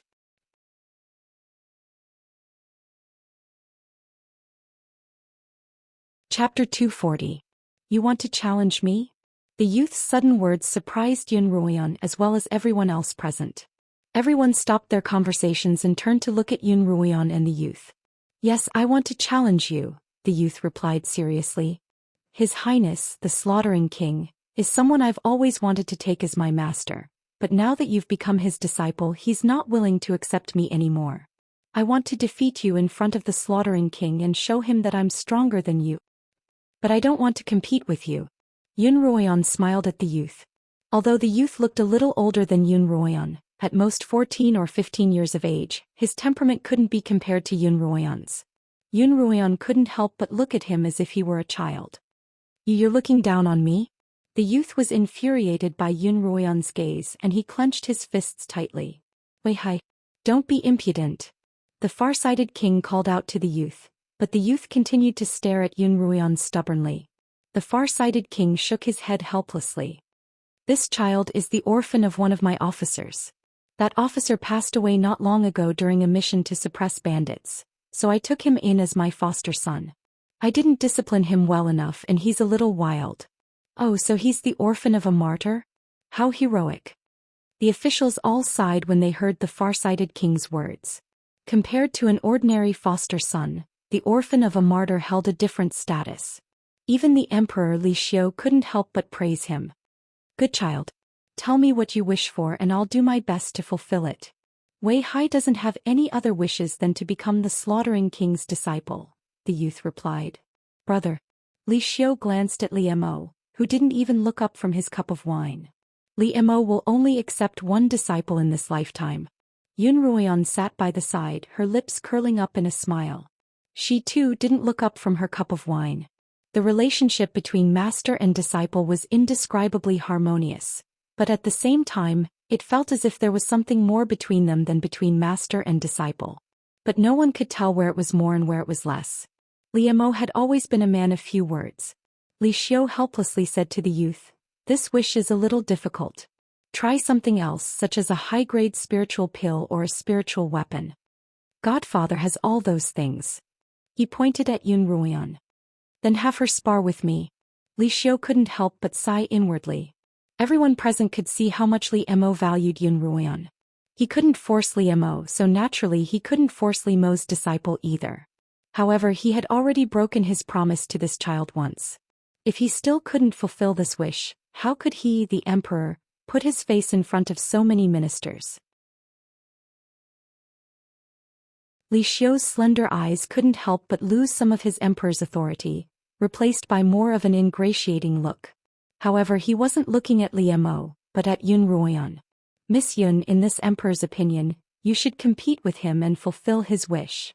Wei Hai wasn't even a 5th-rank blade master, and Yun Ruoyan would have a crushing advantage over him. Everyone present could see this. As a result, they all urged Yun Ruoyan to compete with him. Even Yun Lan spoke up, and Yun Ruoyan had no choice but to stand up from her seat. If you don't want to fight, don't force yourself. I'll take you away right now, Li Mo said. No need, I'll just compete with him, Yun Ruoyan replied as she walked out of her seat. The youth also walked out of his seat. This place is too small. Let's go outside. The Qingda Hall could host 500 ministers at a time, but there were less than 100 people in the hall. The hall was still quite spacious, and Yun Ruoyan couldn't help but wonder what the youth was planning. Before Yun Ruoyan could agree, the youth walked out of the hall and Yun Ruoyan frowned as she followed. Li Mo stood up and walked out, and the far-sighted king and Emperor Li Xiu walked out of the hall one after the other, and the ministers all followed. This should be enough, right? Yun Ruoyan looked at the youth's back. The winter night air was chilly and there were no stars in the sky. Yun Ruoyan channeled spiritual energy into her eyes and saw the youth slowly turn around. All right, prepare for my next move. As he spoke, he charged at Yun Ruoyan like a gust of wind. To Yun Ruoyan's surprise, the youth's speed was far beyond his cultivation, but it was still a little lacking compared to Yun Ruoyan's. Yun Ruoyan channeled spiritual energy beneath her feet and leaped to the side. With Yun Ruoyan's current cultivation, she could leap 10 feet into the air. As soon as Yun Ruoyan landed, however, the youth immediately attacked again and Yun Ruoyan leaped to the side again. The youth's cultivation wasn't high, but his speed seemed to be natural and he didn't seem to know fatigue. Yun Ruoyan didn't want to hurt him, but she couldn't think of a way to stop him without hurting him. She couldn't use fireballs as the damage would be too great. Neither of them had any weapons, so she could only use spiritual energy to attack from a short distance. As expected of a descendant of a family of generals, this youth was able to beat the slaughtering king's disciple into a corner.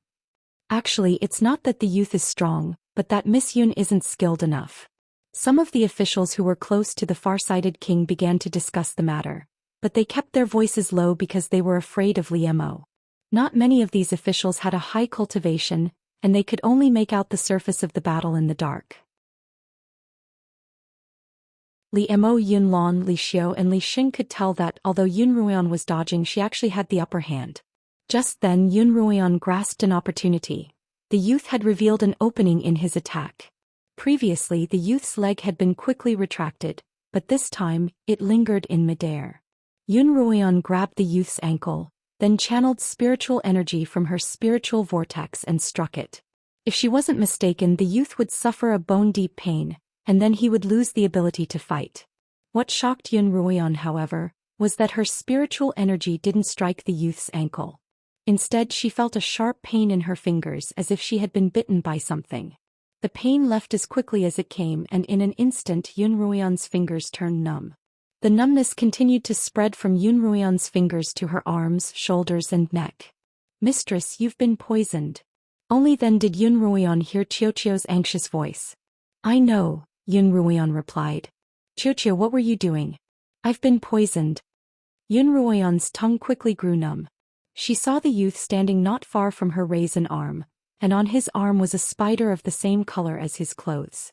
"A black fog spider," Yun Ruoyan exclaimed.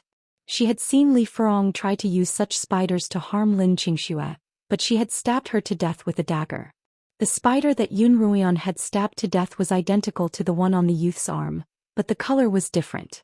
That one was black while this one was crimson. "It's not a black mist spider," Xiao emphasized. "It's a red mist spider, 10 times more venomous than a black mist spider. Mistress, hurry up and take an antidote." Yun Ruoyan felt her entire body go numb and even her tongue was numb. She forcefully retrieved an antidote from her pocket dimension and swallowed it. Only then did she manage to straighten her tongue. Then she pulled out the dagger from her pants and cut her finger, letting out the poisonous blood. The youth didn't stop Yun Ruoyan. The red mist spider's venom was too strong, and he clearly didn't want Yun Ruoyan to die so quickly. At this moment Yun Ruoyan felt as if she had failed miserably.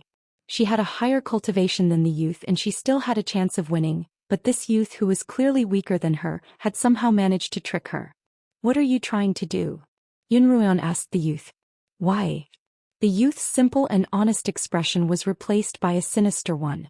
"Avenge my master," the young man said. "Your master? Who's your master?" Yun Ruoyan asked. "My master is the black-robed poison master and Li Furong is my senior. Last night I received news that both of them were killed by you and Li Mo, and I swore that I'd kill both of you to avenge my master and senior." "So you're one of those two fellows' companions." Although Yun Ruoyan's tongue had been straightened, it was still difficult for her to speak. "Who gave you the news?" Yun Ruoyan knew that the informant had to be a spy within Kongming Academy. "Why did they stop fighting?" "That's right, they've stopped fighting," someone exclaimed. Yun Ruoyan and the youth had left the hall during their fight, and although the crowd could still see them clearly, they couldn't hear their conversation. "It looks like they're having a conversation. Don't tell me they've become friends?" Emperor Li Xiu chuckled. "If that's the case, that'd be great," the far-sighted king Li Xing continued. "Miss Yun, I think you're a good girl." As he spoke, he turned to Liam. "Official Yun, has your daughter been betrothed yet? If not, will she be betrothed to me?" Startled, Yun Lan turned to look at Li Mo, but Li Mo's gaze was on Yun Ruoyan in the dark. Li Mo was now Yun Ruoyan's master, and in the eyes of the Li Kingdom, a master was akin to a father. As a result, Yun Lan had given up on the idea of betrothing Yun Ruoyan to Li Mo. Yun Ruoyan and Li Mo were now master and disciple, and this meant that the Yun family had formed an unbreakable bond with the slaughtering king. He wouldn't lose out. Now, however, another king was proposing marriage to him, and he didn't seem to mind Yun Ruoyan's appearance at all. Naturally, Yun Lan would agree to it. However, he didn't dare agree immediately. According to the rules, he would have to consult Yun Ruoyan's master first. Both the far-sighted king and the emperor could see Yun Lan's concerns, and they both turned to Li Mo. "Brother, what do you think?" As soon as Li Xiu opened his mouth, a blue light flashed in Li Mo's eyes, startling him. While Li Xiu was still in a daze, Li Mo strode toward Yun Ruoyan.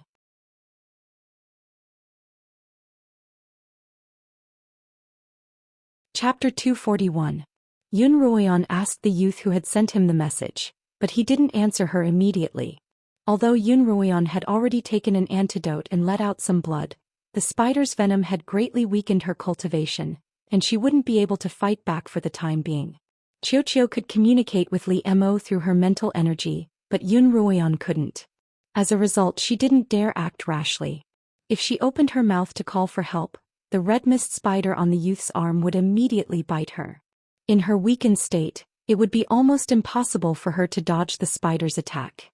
"Mistress, if this continues, you'll be in danger," Xianxia exclaimed. "I'll inform Li Mo." "Don't rush." Yun Ruoyan stopped Xianxia. "Let me find out who the spy is." "No, Li Mo has already sensed that you're in danger and he's on his way here. Tell him to wait." Yun Ruoyan hurriedly shouted. Li Mo was walking toward Yun Ruoyan when Xianxia's voice suddenly rang out in his mind, telling him not to come any closer and that Yun Ruoyan was trying to get information out of the youth.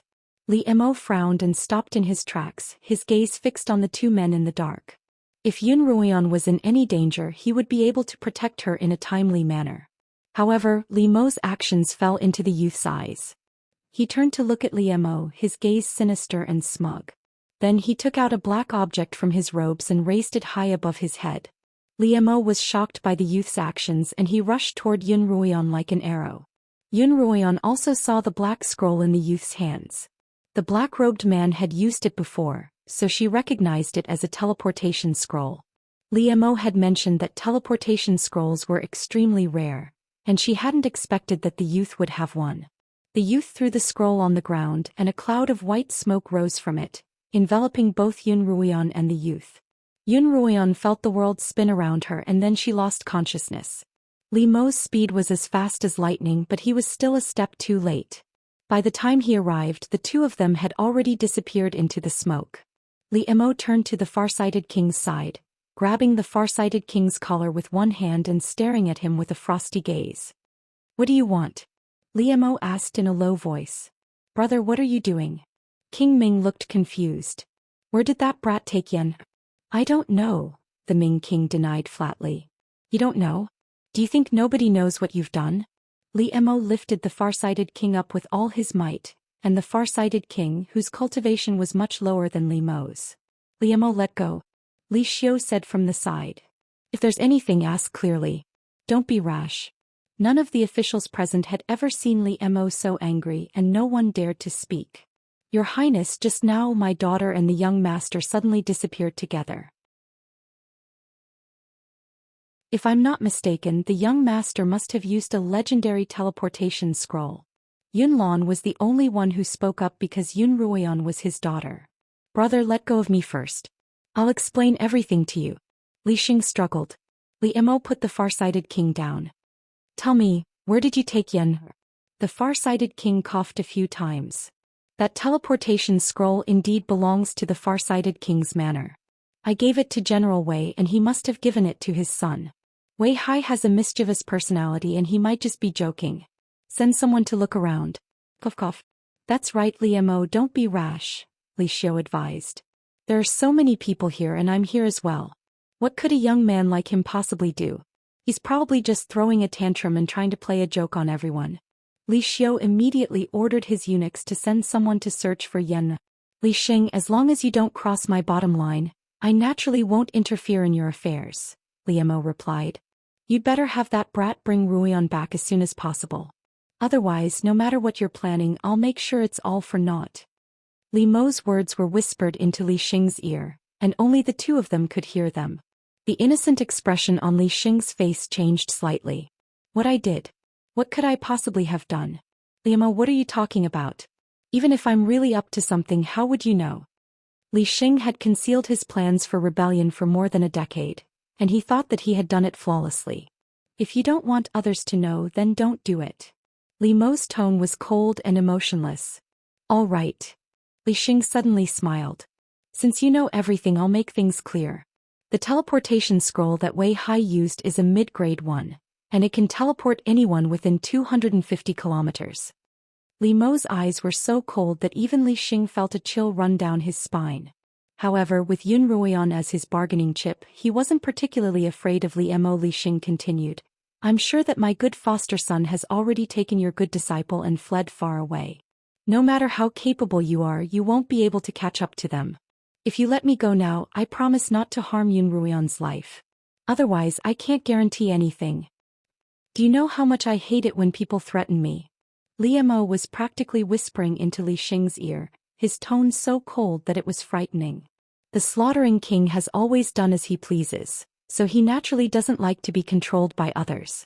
However, I believe that even a dragon has a weakness, and if my guess is correct, this young lady of the Yun family is your weakness. Li Xing forced himself to remain calm. Let me go and I'll bring back your good disciple. The choice is yours, or a life and death struggle. However, it's not a loss for you to trade my life for a little girl's. Li Xing dared to speak to Li Mo in such a manner because he knew exactly how important Yun Ruoyan was to Li Mo. Your Majesty, we've searched the vicinity, but there's no trace of young Master Wei or Miss Yun, a palace servant reported. Li Xiu frowned. Where could two half-grown children have gone? He couldn't help but look toward Li Mo and Li Xing, only to see Li Mo lift Li Xing up once more. Li Xing's pale face turned red once more, and he looked as if he were on the verge of death. Just as Li Xiu was about to stop him, Li Mo lifted Li Xing off the ground. I'll never submit to anyone, Li Mo exclaimed as a green sword appeared beneath his feet, and he sped off toward the horizon with Li Xing in tow. Li Mo, where are you taking me? Li Xing's face turned from red to white. We're brothers after all. We can talk things over. My surname isn't Li and I have nothing to do with the Li family. I'm sure you all know this. When Emperor Li imprisoned me in the palace, my master, the first elder of Kongming Academy, paid the price, so I don't owe you any favors. Li Mo stared ahead, his eyes cold and disdainful. Whether you want to rebel or rule over the Qinyuan continent, none of that has anything to do with me. I've never wanted to interfere, but you shouldn't have set your sights on Kongming Academy, and even more so, you shouldn't have touched Yen despite knowing that she's my sore spot. I'll give you 3 days. If you don't return Yun Ruoyan to me in 3 days' time, not only will I destroy your manor, but I'll also personally take your life. Yun Ruoyan, who had been abducted, fainted after a moment of dizziness. In her stupor, she seemed to hear Lin Yuemei's voice. Yener, come here. Let Mom and Dad see you. Yun Ruoyan slowly regained consciousness, but it wasn't Lin Yuemei's voice that echoed in her head, but Qiuqiu's. Mistress, wake up. Qiuqiu's tone was anxious. Qiuqiu. Yun Ruoyan sat up from the ground. Yun Ruoyan looked around her. She was lying in a cage, surrounded by a completely unfamiliar cave. Qiuqiu, where am I? How long have I been unconscious? Yun Ruoyan frowned, her face blank and wary. This is the far-sighted king's territory, 1,000 miles south of the capital, Qiuqiu replied. You've been unconscious for 2 days. Yun Ruoyan rubbed her forehead. She was still a little dizzy, but the numbness had mostly disappeared. You're awake. Just then, a person appeared at the entrance of the cave. It was the youth who had ambushed Yun Ruoyan Wei Hai. You've been poisoned by a red mist spider, but you've been able to neutralize the poison in just 2 days. What kind of monster are you? Wei Hai clicked his tongue in wonder. You should know that there's no antidote to my red mist spider's poison. Yun Ruoyan ignored Wei Hai's probing gaze and asked coldly, what do you want? I haven't decided yet. Wei Hai walked up to Yun Ruoyan's cage and sat down.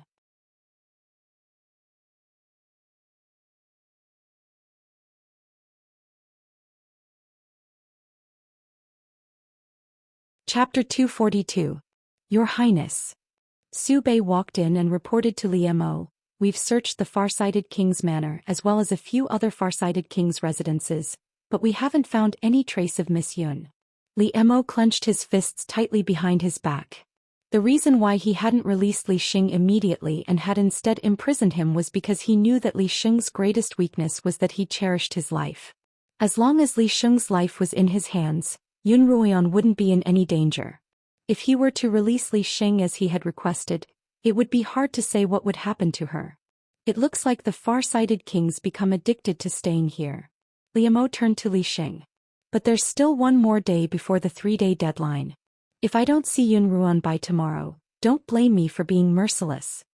Su Bei had already spread the news that Li Xing had been swapped for Yun Ruoyan, but Liemo was a little surprised that there hadn't been any news in the past 2 days. Liemo couldn't help but feel a little anxious, and his expression grew colder and colder. Li Xing leaned against the wall.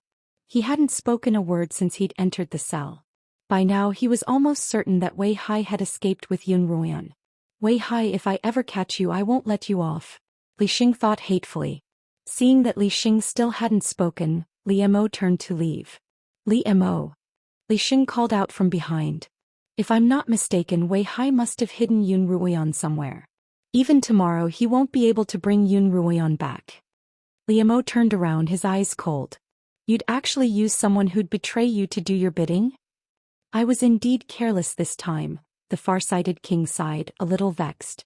Then you'll be buried with Yenno, Liemo said bluntly. Wait. Li Xing finally stood up from where he had been leaning against the wall. He walked over to the cell and hurriedly said, I know a few places where Wei Hai might be hiding. I can take you there. Inside the cave, Wei Hai took out a dagger and walked toward Yun Ruoyan. What do you want to do?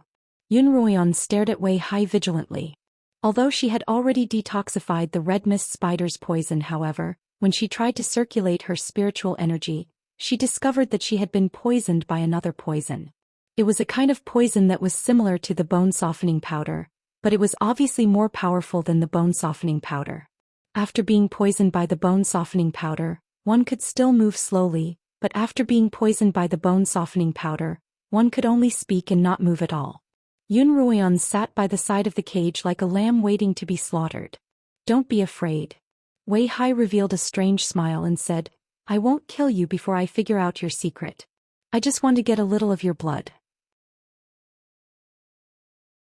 Wei Hai walked to Yun Ruoyan's side, cut her finger with a knife, and extracted some blood from a small white porcelain bottle. Then Wei Hai suddenly sniffed and revealed a greedy look. Smells so good. I can't smell it from your body, but the smell of your blood is too strong. It's hard not to smell it. Wei Hai raised his head and looked at Yun Ruoyan with a greedy gaze. What kind of creature are you? A human wouldn't have such a strange smell. I'm not a creature, Yun Ruoyan replied coolly. I'm a human, the daughter of the Yun family. In fact, Yun Ruoyan wasn't sure whether she had the blood of a demonic dragon in her veins, but even if she did, she couldn't let Wei Hai know. It's fine if you don't want to admit it. I'll naturally find out. Something that gives off such a strange smell is definitely something good, comparable to a spiritual pill. Wei Hai placed the porcelain bottle in front of him and sniffed it, as if he had never smelled anything so delicious before. It looked as if it would drink the blood from the porcelain bottle in the next second. Yun Ruoyan couldn't help but feel a wave of disgust wash over her. Based on Wei Hai's description, Yun Ruoyan was certain that, like Li Furong, Wei Hai had also been transformed into a beast. Moreover, from his low cultivation, it was clear that he had also ingested some sort of medicine that could help him transform into a human. He wondered if Wei Hai was a black-armored lizard like Li Furong or some other species. Yun Ruoyan didn't really care what kind of creature Wei Hai was. What she was worried about was whether he really thought of her as a spiritual pill. You'd better not have any designs on my blood, Yun Ruoyan warned him. There's a lethal poison in my body, one that came from my mother's womb, and it's been with me ever since I was born. The birthmark on my face is a result of this poison, and perhaps the strange smell you're smelling is also a result of this poison. Wei Hai paused for a moment, but then he smiled.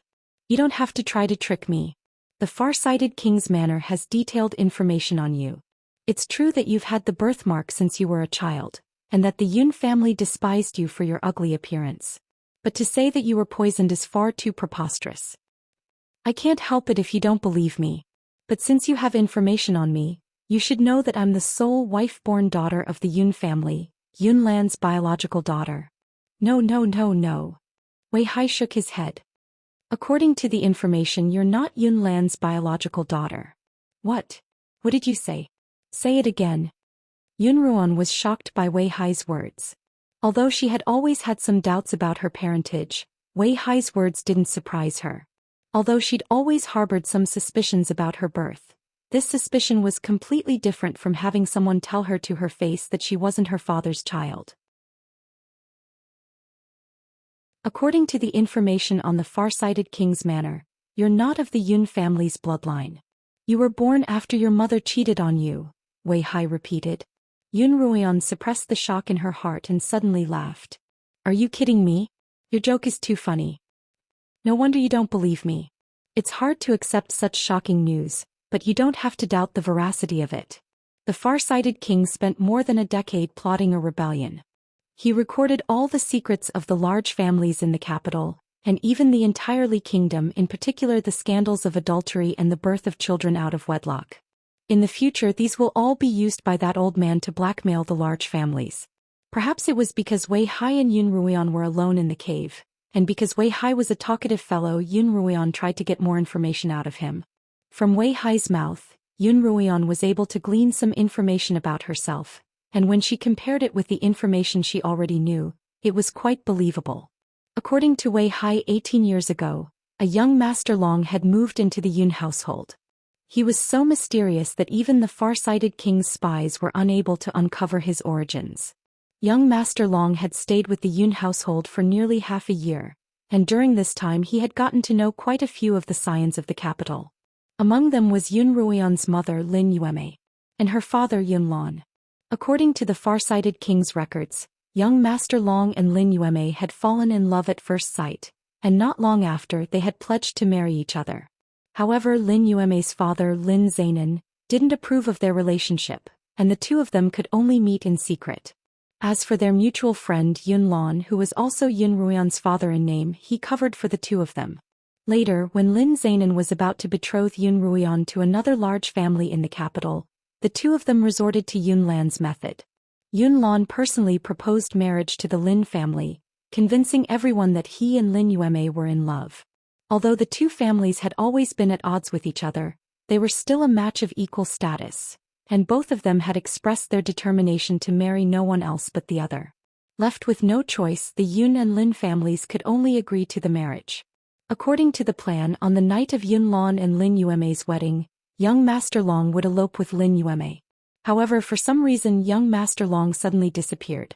Lin Yueme thought that young Master Long had chickened out at the last minute, and in a fit of rage she actually married Yun Lan.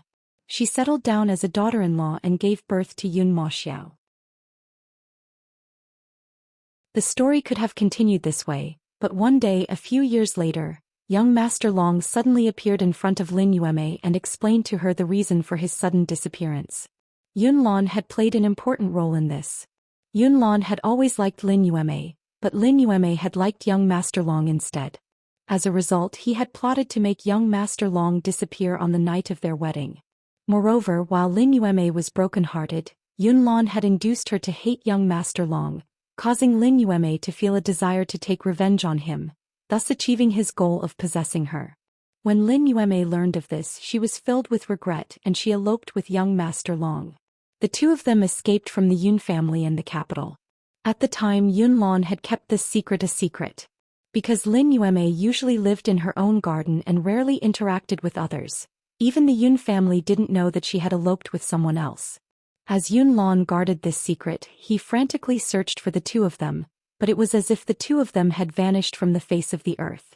Just as Yun Lan was in despair, Lin Yueme suddenly returned to the Yun family and became pregnant with a child.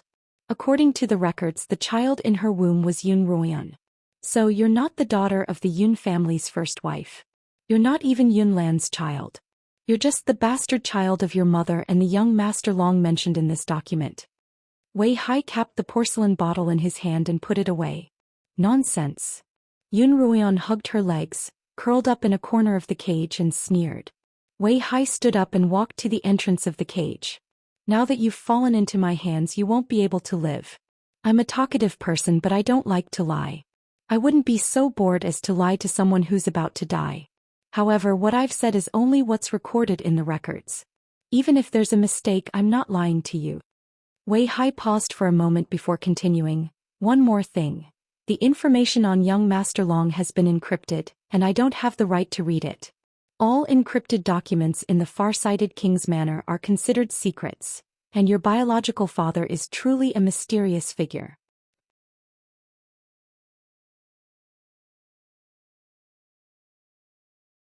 Chapter 243. As soon as he finished speaking, Wei Hai turned to leave. Where are you going? Yun Ruoyan asked. I'm going to take your blood and find an old man to see what kind of beast you are. Wei Hai turned back. This cave is halfway up the mountain. You've been poisoned by my powder, so don't try to escape or you'll fall to your death. As soon as Wei Hai finished speaking, he opened his arms wide and jumped down from the cave. As he jumped, his body suddenly changed. Because he disappeared so quickly, Yun Ruoyan didn't see exactly how he had changed. All she saw was a feather growing out of his open arms, indicating that he was a bird. Qiuqiu, am I really not human? Is my surname really not Yun? The questions that had been buried deep in her heart had finally been answered, but Yun Ruoyan didn't feel the slightest bit relieved. Instead, her heart felt even heavier. Mistress, if you really want to know whether or not this fellow's words are trustworthy, you'll have to personally go to the far-sighted king's secret archives. Right. Yun Ruoyan forced herself to sit up straight. I'll have to see for myself. Actually, Yun Ruoyan still had some doubts about whether she was Yun Lan's biological daughter or not. In Yun Ruoyan's mind, before her cultivation had deteriorated and the birthmark on her face hadn't worsened, Yun Lan had still doted on her. In the Yun family, she had always been the sole wife-born daughter. But as her cultivation deteriorated and the birthmark on her face worsened, Yun Lan's attitude toward Yun Ruoyan grew colder and colder, and her status in the Yun family plummeted. If she hadn't been Yun Lan's biological father, would he have doted on her for so many years? This was one of Yun Ruoyan's doubts. But if it was only because Yun Ruoyan's cultivation had regressed and her appearance had turned ugly, then why was she still so unwelcome after Yun Ruoyan's cultivation had recovered and she had become beautiful? And who was that young Master Long? Why had he taken her mother away and then allowed her to return to the Yun manor alone? What had happened? Yun Ruoyan felt as if she had sunk into a fog once more. Qiuqiu could sense Yun Ruoyan's confusion and distress. Some things can't be answered. Perhaps the truth will surface on its own when the time comes. Master, before that we should think about how to live well. Qiuqiu's words jolted Yun Ruoyan out of her troubled thoughts. Qiuqiu, is there any antidote for this poison? Yun Ruoyan asked. Yes. Qiuqiu said, the bracelet's spatial pocket just so happens to have the ingredients needed to concoct the antidote for this poison. Master, do you still remember the medicine rabbit's inner core? It just so happens to be an important ingredient for concocting the bone-softening powder. But I can't use my spiritual power right now. If I can't use my spiritual power, I can't concoct medicine. Yun Ruoyan said helplessly.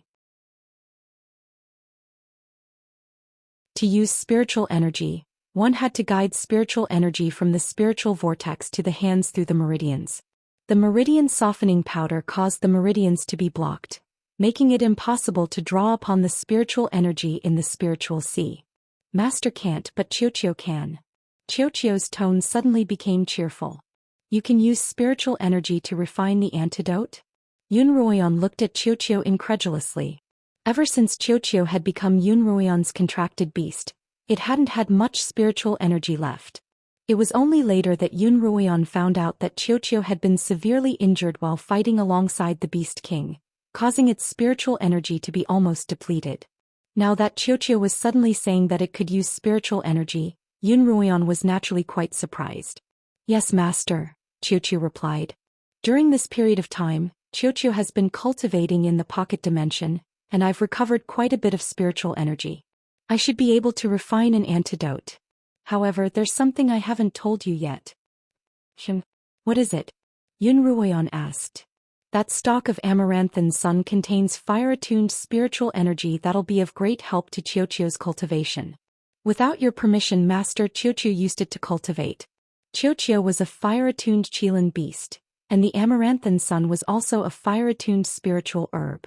In fact, Qiuqiu had unintentionally discovered that the spiritual energy within the amaranthine sun would flow into its spiritual vortex along with the spiritual energy in the bracelet's pocket dimension, greatly increasing its spiritual energy. However, Qiuqiu knew that the amaranthine sun was also very important to Yun Ruoyan, who also cultivated a fire-attuned spiritual technique. That's great! Yun Ruoyan exclaimed. She naturally didn't mind Qiuqiu using the amaranthine sun, and was very happy that it could help Qiuqiu recover its spiritual energy. Now that Qiuqiu's spiritual energy has recovered, it can be my assistant. Yes, once I've recovered 80% of my spiritual energy, I can try to break the bracelet's seal and regain my freedom. Xiaoqiu's tone was excited. Because Yun Ruoyan couldn't use spiritual energy, she couldn't use her spiritual sense to enter the bracelet's pocket dimension. She could only quietly wait for Xiaoqiu to refine the antidote. She sat there quietly for a while. With nothing else to do, she couldn't help but think about her own birth. Whenever she thought about it, she felt as if she were shrouded in a fog. In order to divert her attention and kill some time, Yun Ruoyan took out a dagger from her trousers and began to cut the iron bars of the cage. The dagger in Yun Ruoyan's hand was made of dark steel. Although it wasn't a spiritual weapon, it was still able to cut through metal as if it were mud.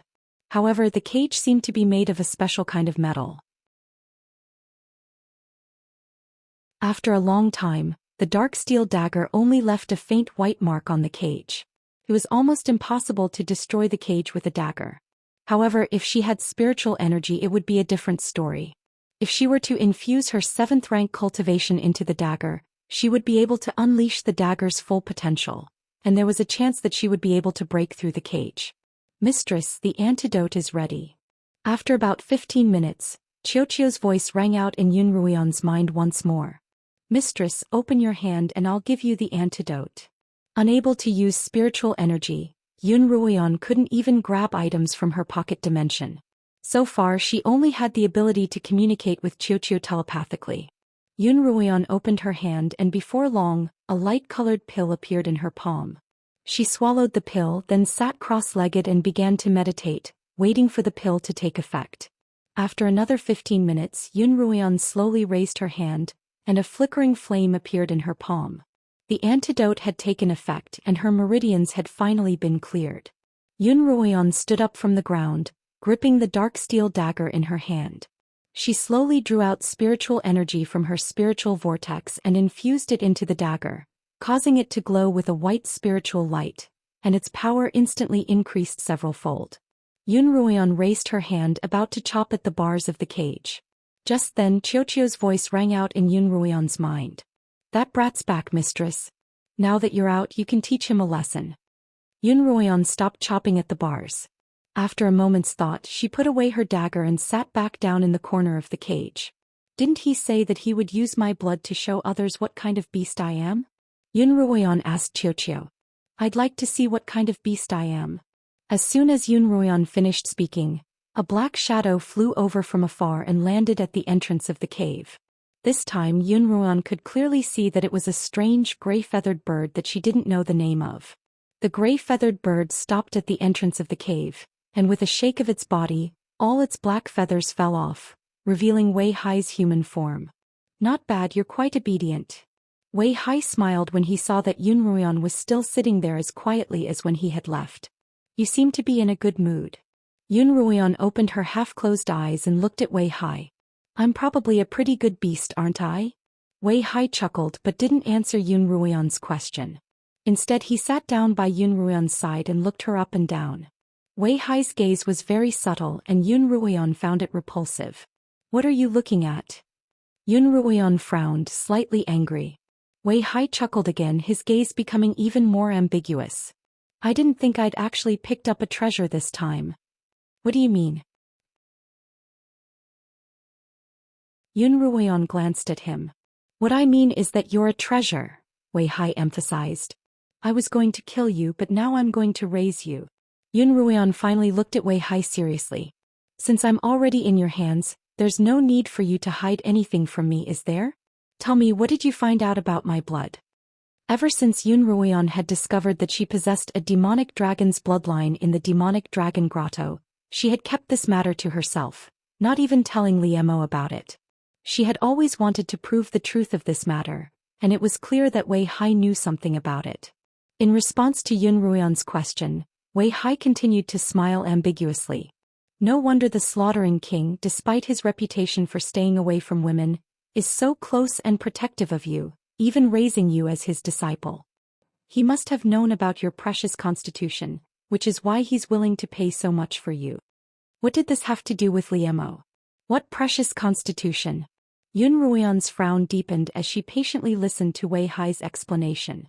From your expression, you don't seem to know about your precious constitution, do you? Wei Hai looked at Yun Ruoyan with pity. Tiggy, how pitiful. What do you mean? If you have something to say, just say it. There's no need to beat around the bush. Yun Ruoyan's patience was about to run out. I'm far more honest than the slaughtering king. On one hand I'm raising and using you, and on the other I'm lying to you. Wei Hai finally cut to the chase. I'll tell you the truth. I brought your blood to the old tortoise, hoping that he'd be able to determine why your blood had such a strange fragrance. In the end he couldn't tell what you were, but he discovered that you possessed a precious constitution. What constitution? Yun Ruoyan asked.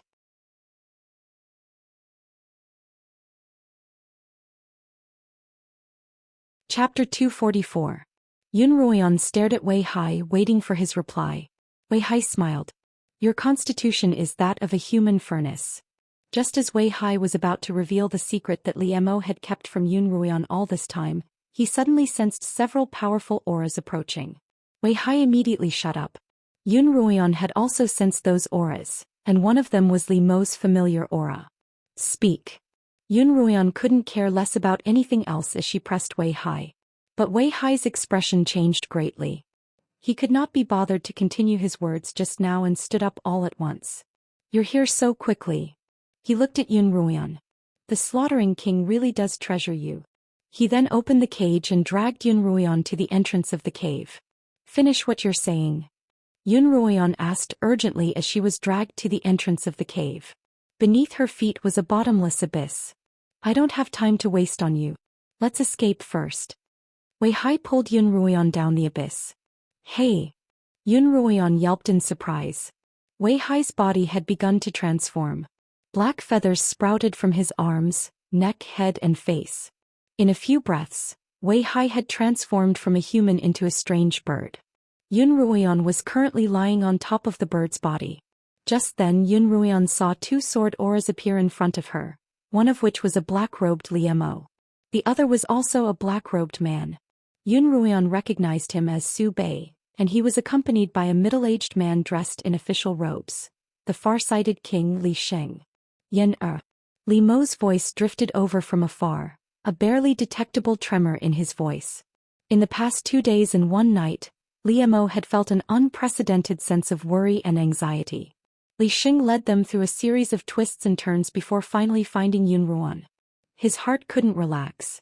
When Wei Hai saw the people in front of him, he immediately turned around and fled.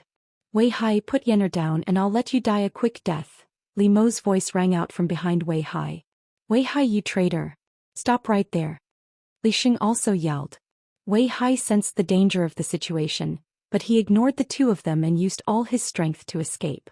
Wei Hai, you won't be able to escape. If we can't escape, we'll just die together. Wei Hai said coldly.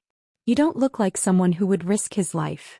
As Yun Ruoyan spoke, she gripped the feathers on Wei Hai's back tightly.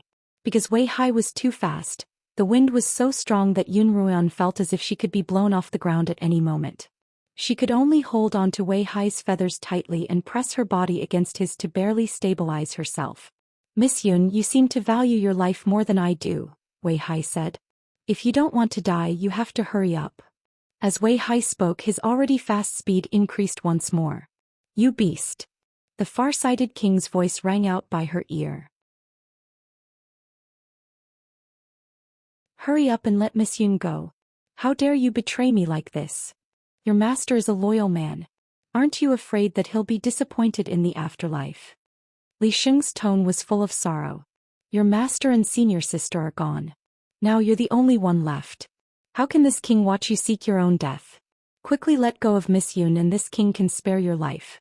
It can also be considered as comforting the souls of your master and senior sister in heaven. Wei Hai sneered. You're really good at brainwashing people. My master and senior sister were brainwashed by you and that's why they lost their lives. I'm not as stupid as they are. As soon as Wei Hai finished speaking, a green streak of light flashed past him. Li Mo's figure was blocking his path. At first, Li Mo didn't dare to chase too closely, afraid that Wei Hai would do something to harm Yun Ruoyan. From Li Sheng, Li Mo had learned that Wei Hai was known as the Poison Prince, and that his entire body was filled with poisonous bugs, some of which could instantly poison a person to death.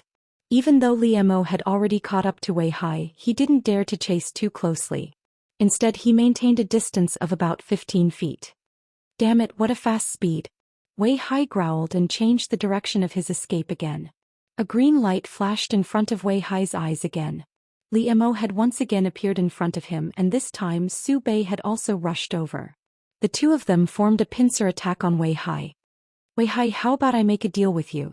Seeing that Wei Hai had nowhere to run, Yun Ruoyan spoke up. What deal? Wei Hai asked. Agree to 2 of my requests and I'll beg Li Mo to spare your life. 2 requests. Wei Hai said, tell me about them. First, tell me who the traitor to Kongming Academy is. Second, finish what you wanted to say. Wei Hai thought for a moment. I can't fulfill the first request because I don't know either. All I know is from the farsighted king himself. As for the second request, if I were to tell you, I'm afraid you wouldn't even be able to die. Wei Hai couldn't help but think of the slaughtering king's infuriating corpses. He had already touched Li Mo's sore spot once, so he decided to leave a way out for himself. Wei Hai, hurry up and release Miss Yun. Do you really not want to live anymore? Li Xing said with a pained expression. Old geezer, don't put on an act with me, Wei Hai sneered. I didn't expect you to find me even after I hid here. I'm curious though, how did you find this place? Black Robe had once taught Wei Hai that a cunning rabbit has 3 burrows. He had also prepared 3 extremely secretive locations within 500 miles of where they lived, which was the far-sighted king's residence, as hiding places when they escaped. Wei Hai was extremely confident in these locations, and they were one of the reasons why he had dared to kidnap Yun Ruoyan.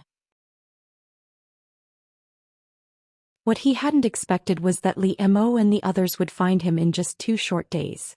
I, the far-sighted king, am naturally confident in my abilities. You crafty rabbits have 3 burrows, and even if I'm not sure of the exact location, I have a pretty good idea. However, you actually dared to betray this king, which is beyond my expectations. The far-sighted king sighed. Since you're courting death, don't blame me for not protecting you. Then cut the crap and come at me. Wei Hai shouted as he charged toward the far-sighted king.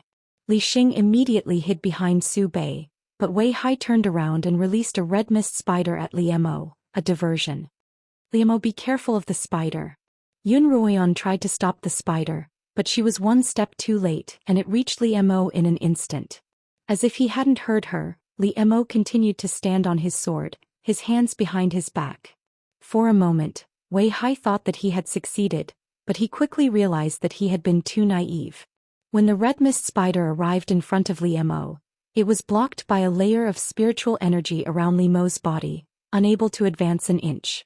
Li Mo looked at the tiny red mist spider trapped in the spiritual energy membrane, and a blue light flashed in his eyes. With a poof, the red mist spider turned into a ball of red mist and disappeared. Wei Hai's heart skipped a beat, and he immediately sent out a series of venomous bugs at Li Mo.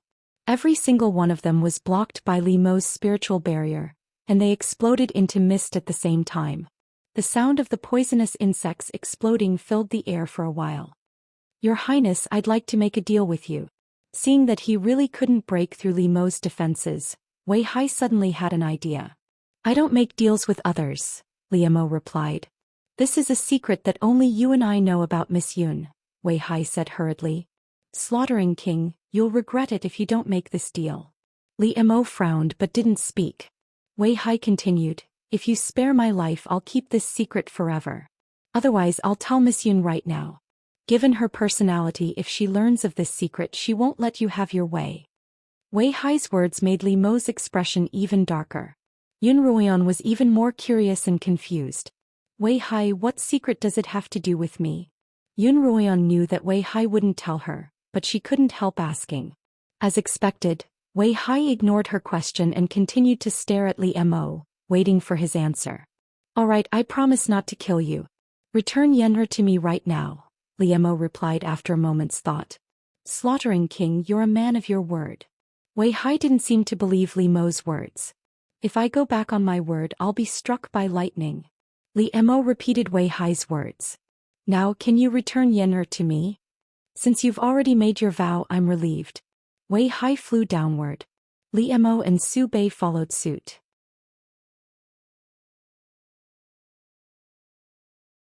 When they reached the ground, they retracted their swords, and Wei Hai reverted to his human form. Here's the antidote. Wei Hai took out an antidote and handed it to Yun Ruoyan. Eat this antidote and the poison in your body will be completely cured. Yun Ruoyan had already recovered from the effects of Qiuqiu's antidote, but she still took the antidote from Wei Hai. Yun Ruoyan could tell that although Wei Hai's cultivation wasn't very high, he was definitely a very skilled poisoner. Sometimes he could even put his own poisons into the bodies of venomous insects, making them even more venomous. It wouldn't be a bad idea to keep one of such a genius poisoner's pills for future research. Yun Ruoyan took the antidote, put it away and walked briskly toward Liemo. How did you? You didn't eat my antidote? That's impossible. Wei Hai exclaimed in disbelief. Given Yun Ruoyan's cultivation, she would be able to beat Wei Hai to a pulp once she recovered her cultivation, but she had pretended that she hadn't. It seemed that Yun Ruoyan had been putting on an act all this time, all so that she could pry out his secrets. Just as Yun Ruoyan was about to speak, she saw Su Bei appear behind Wei Hai. In his hand was Wei Hai's unique flexible sword, which he thrust into Wei Hai's chest from behind. You're tuning in to the Zhou Xian's Legacy YouTube channel. Don't forget to subscribe and join us on this journey to catch the most captivating stories.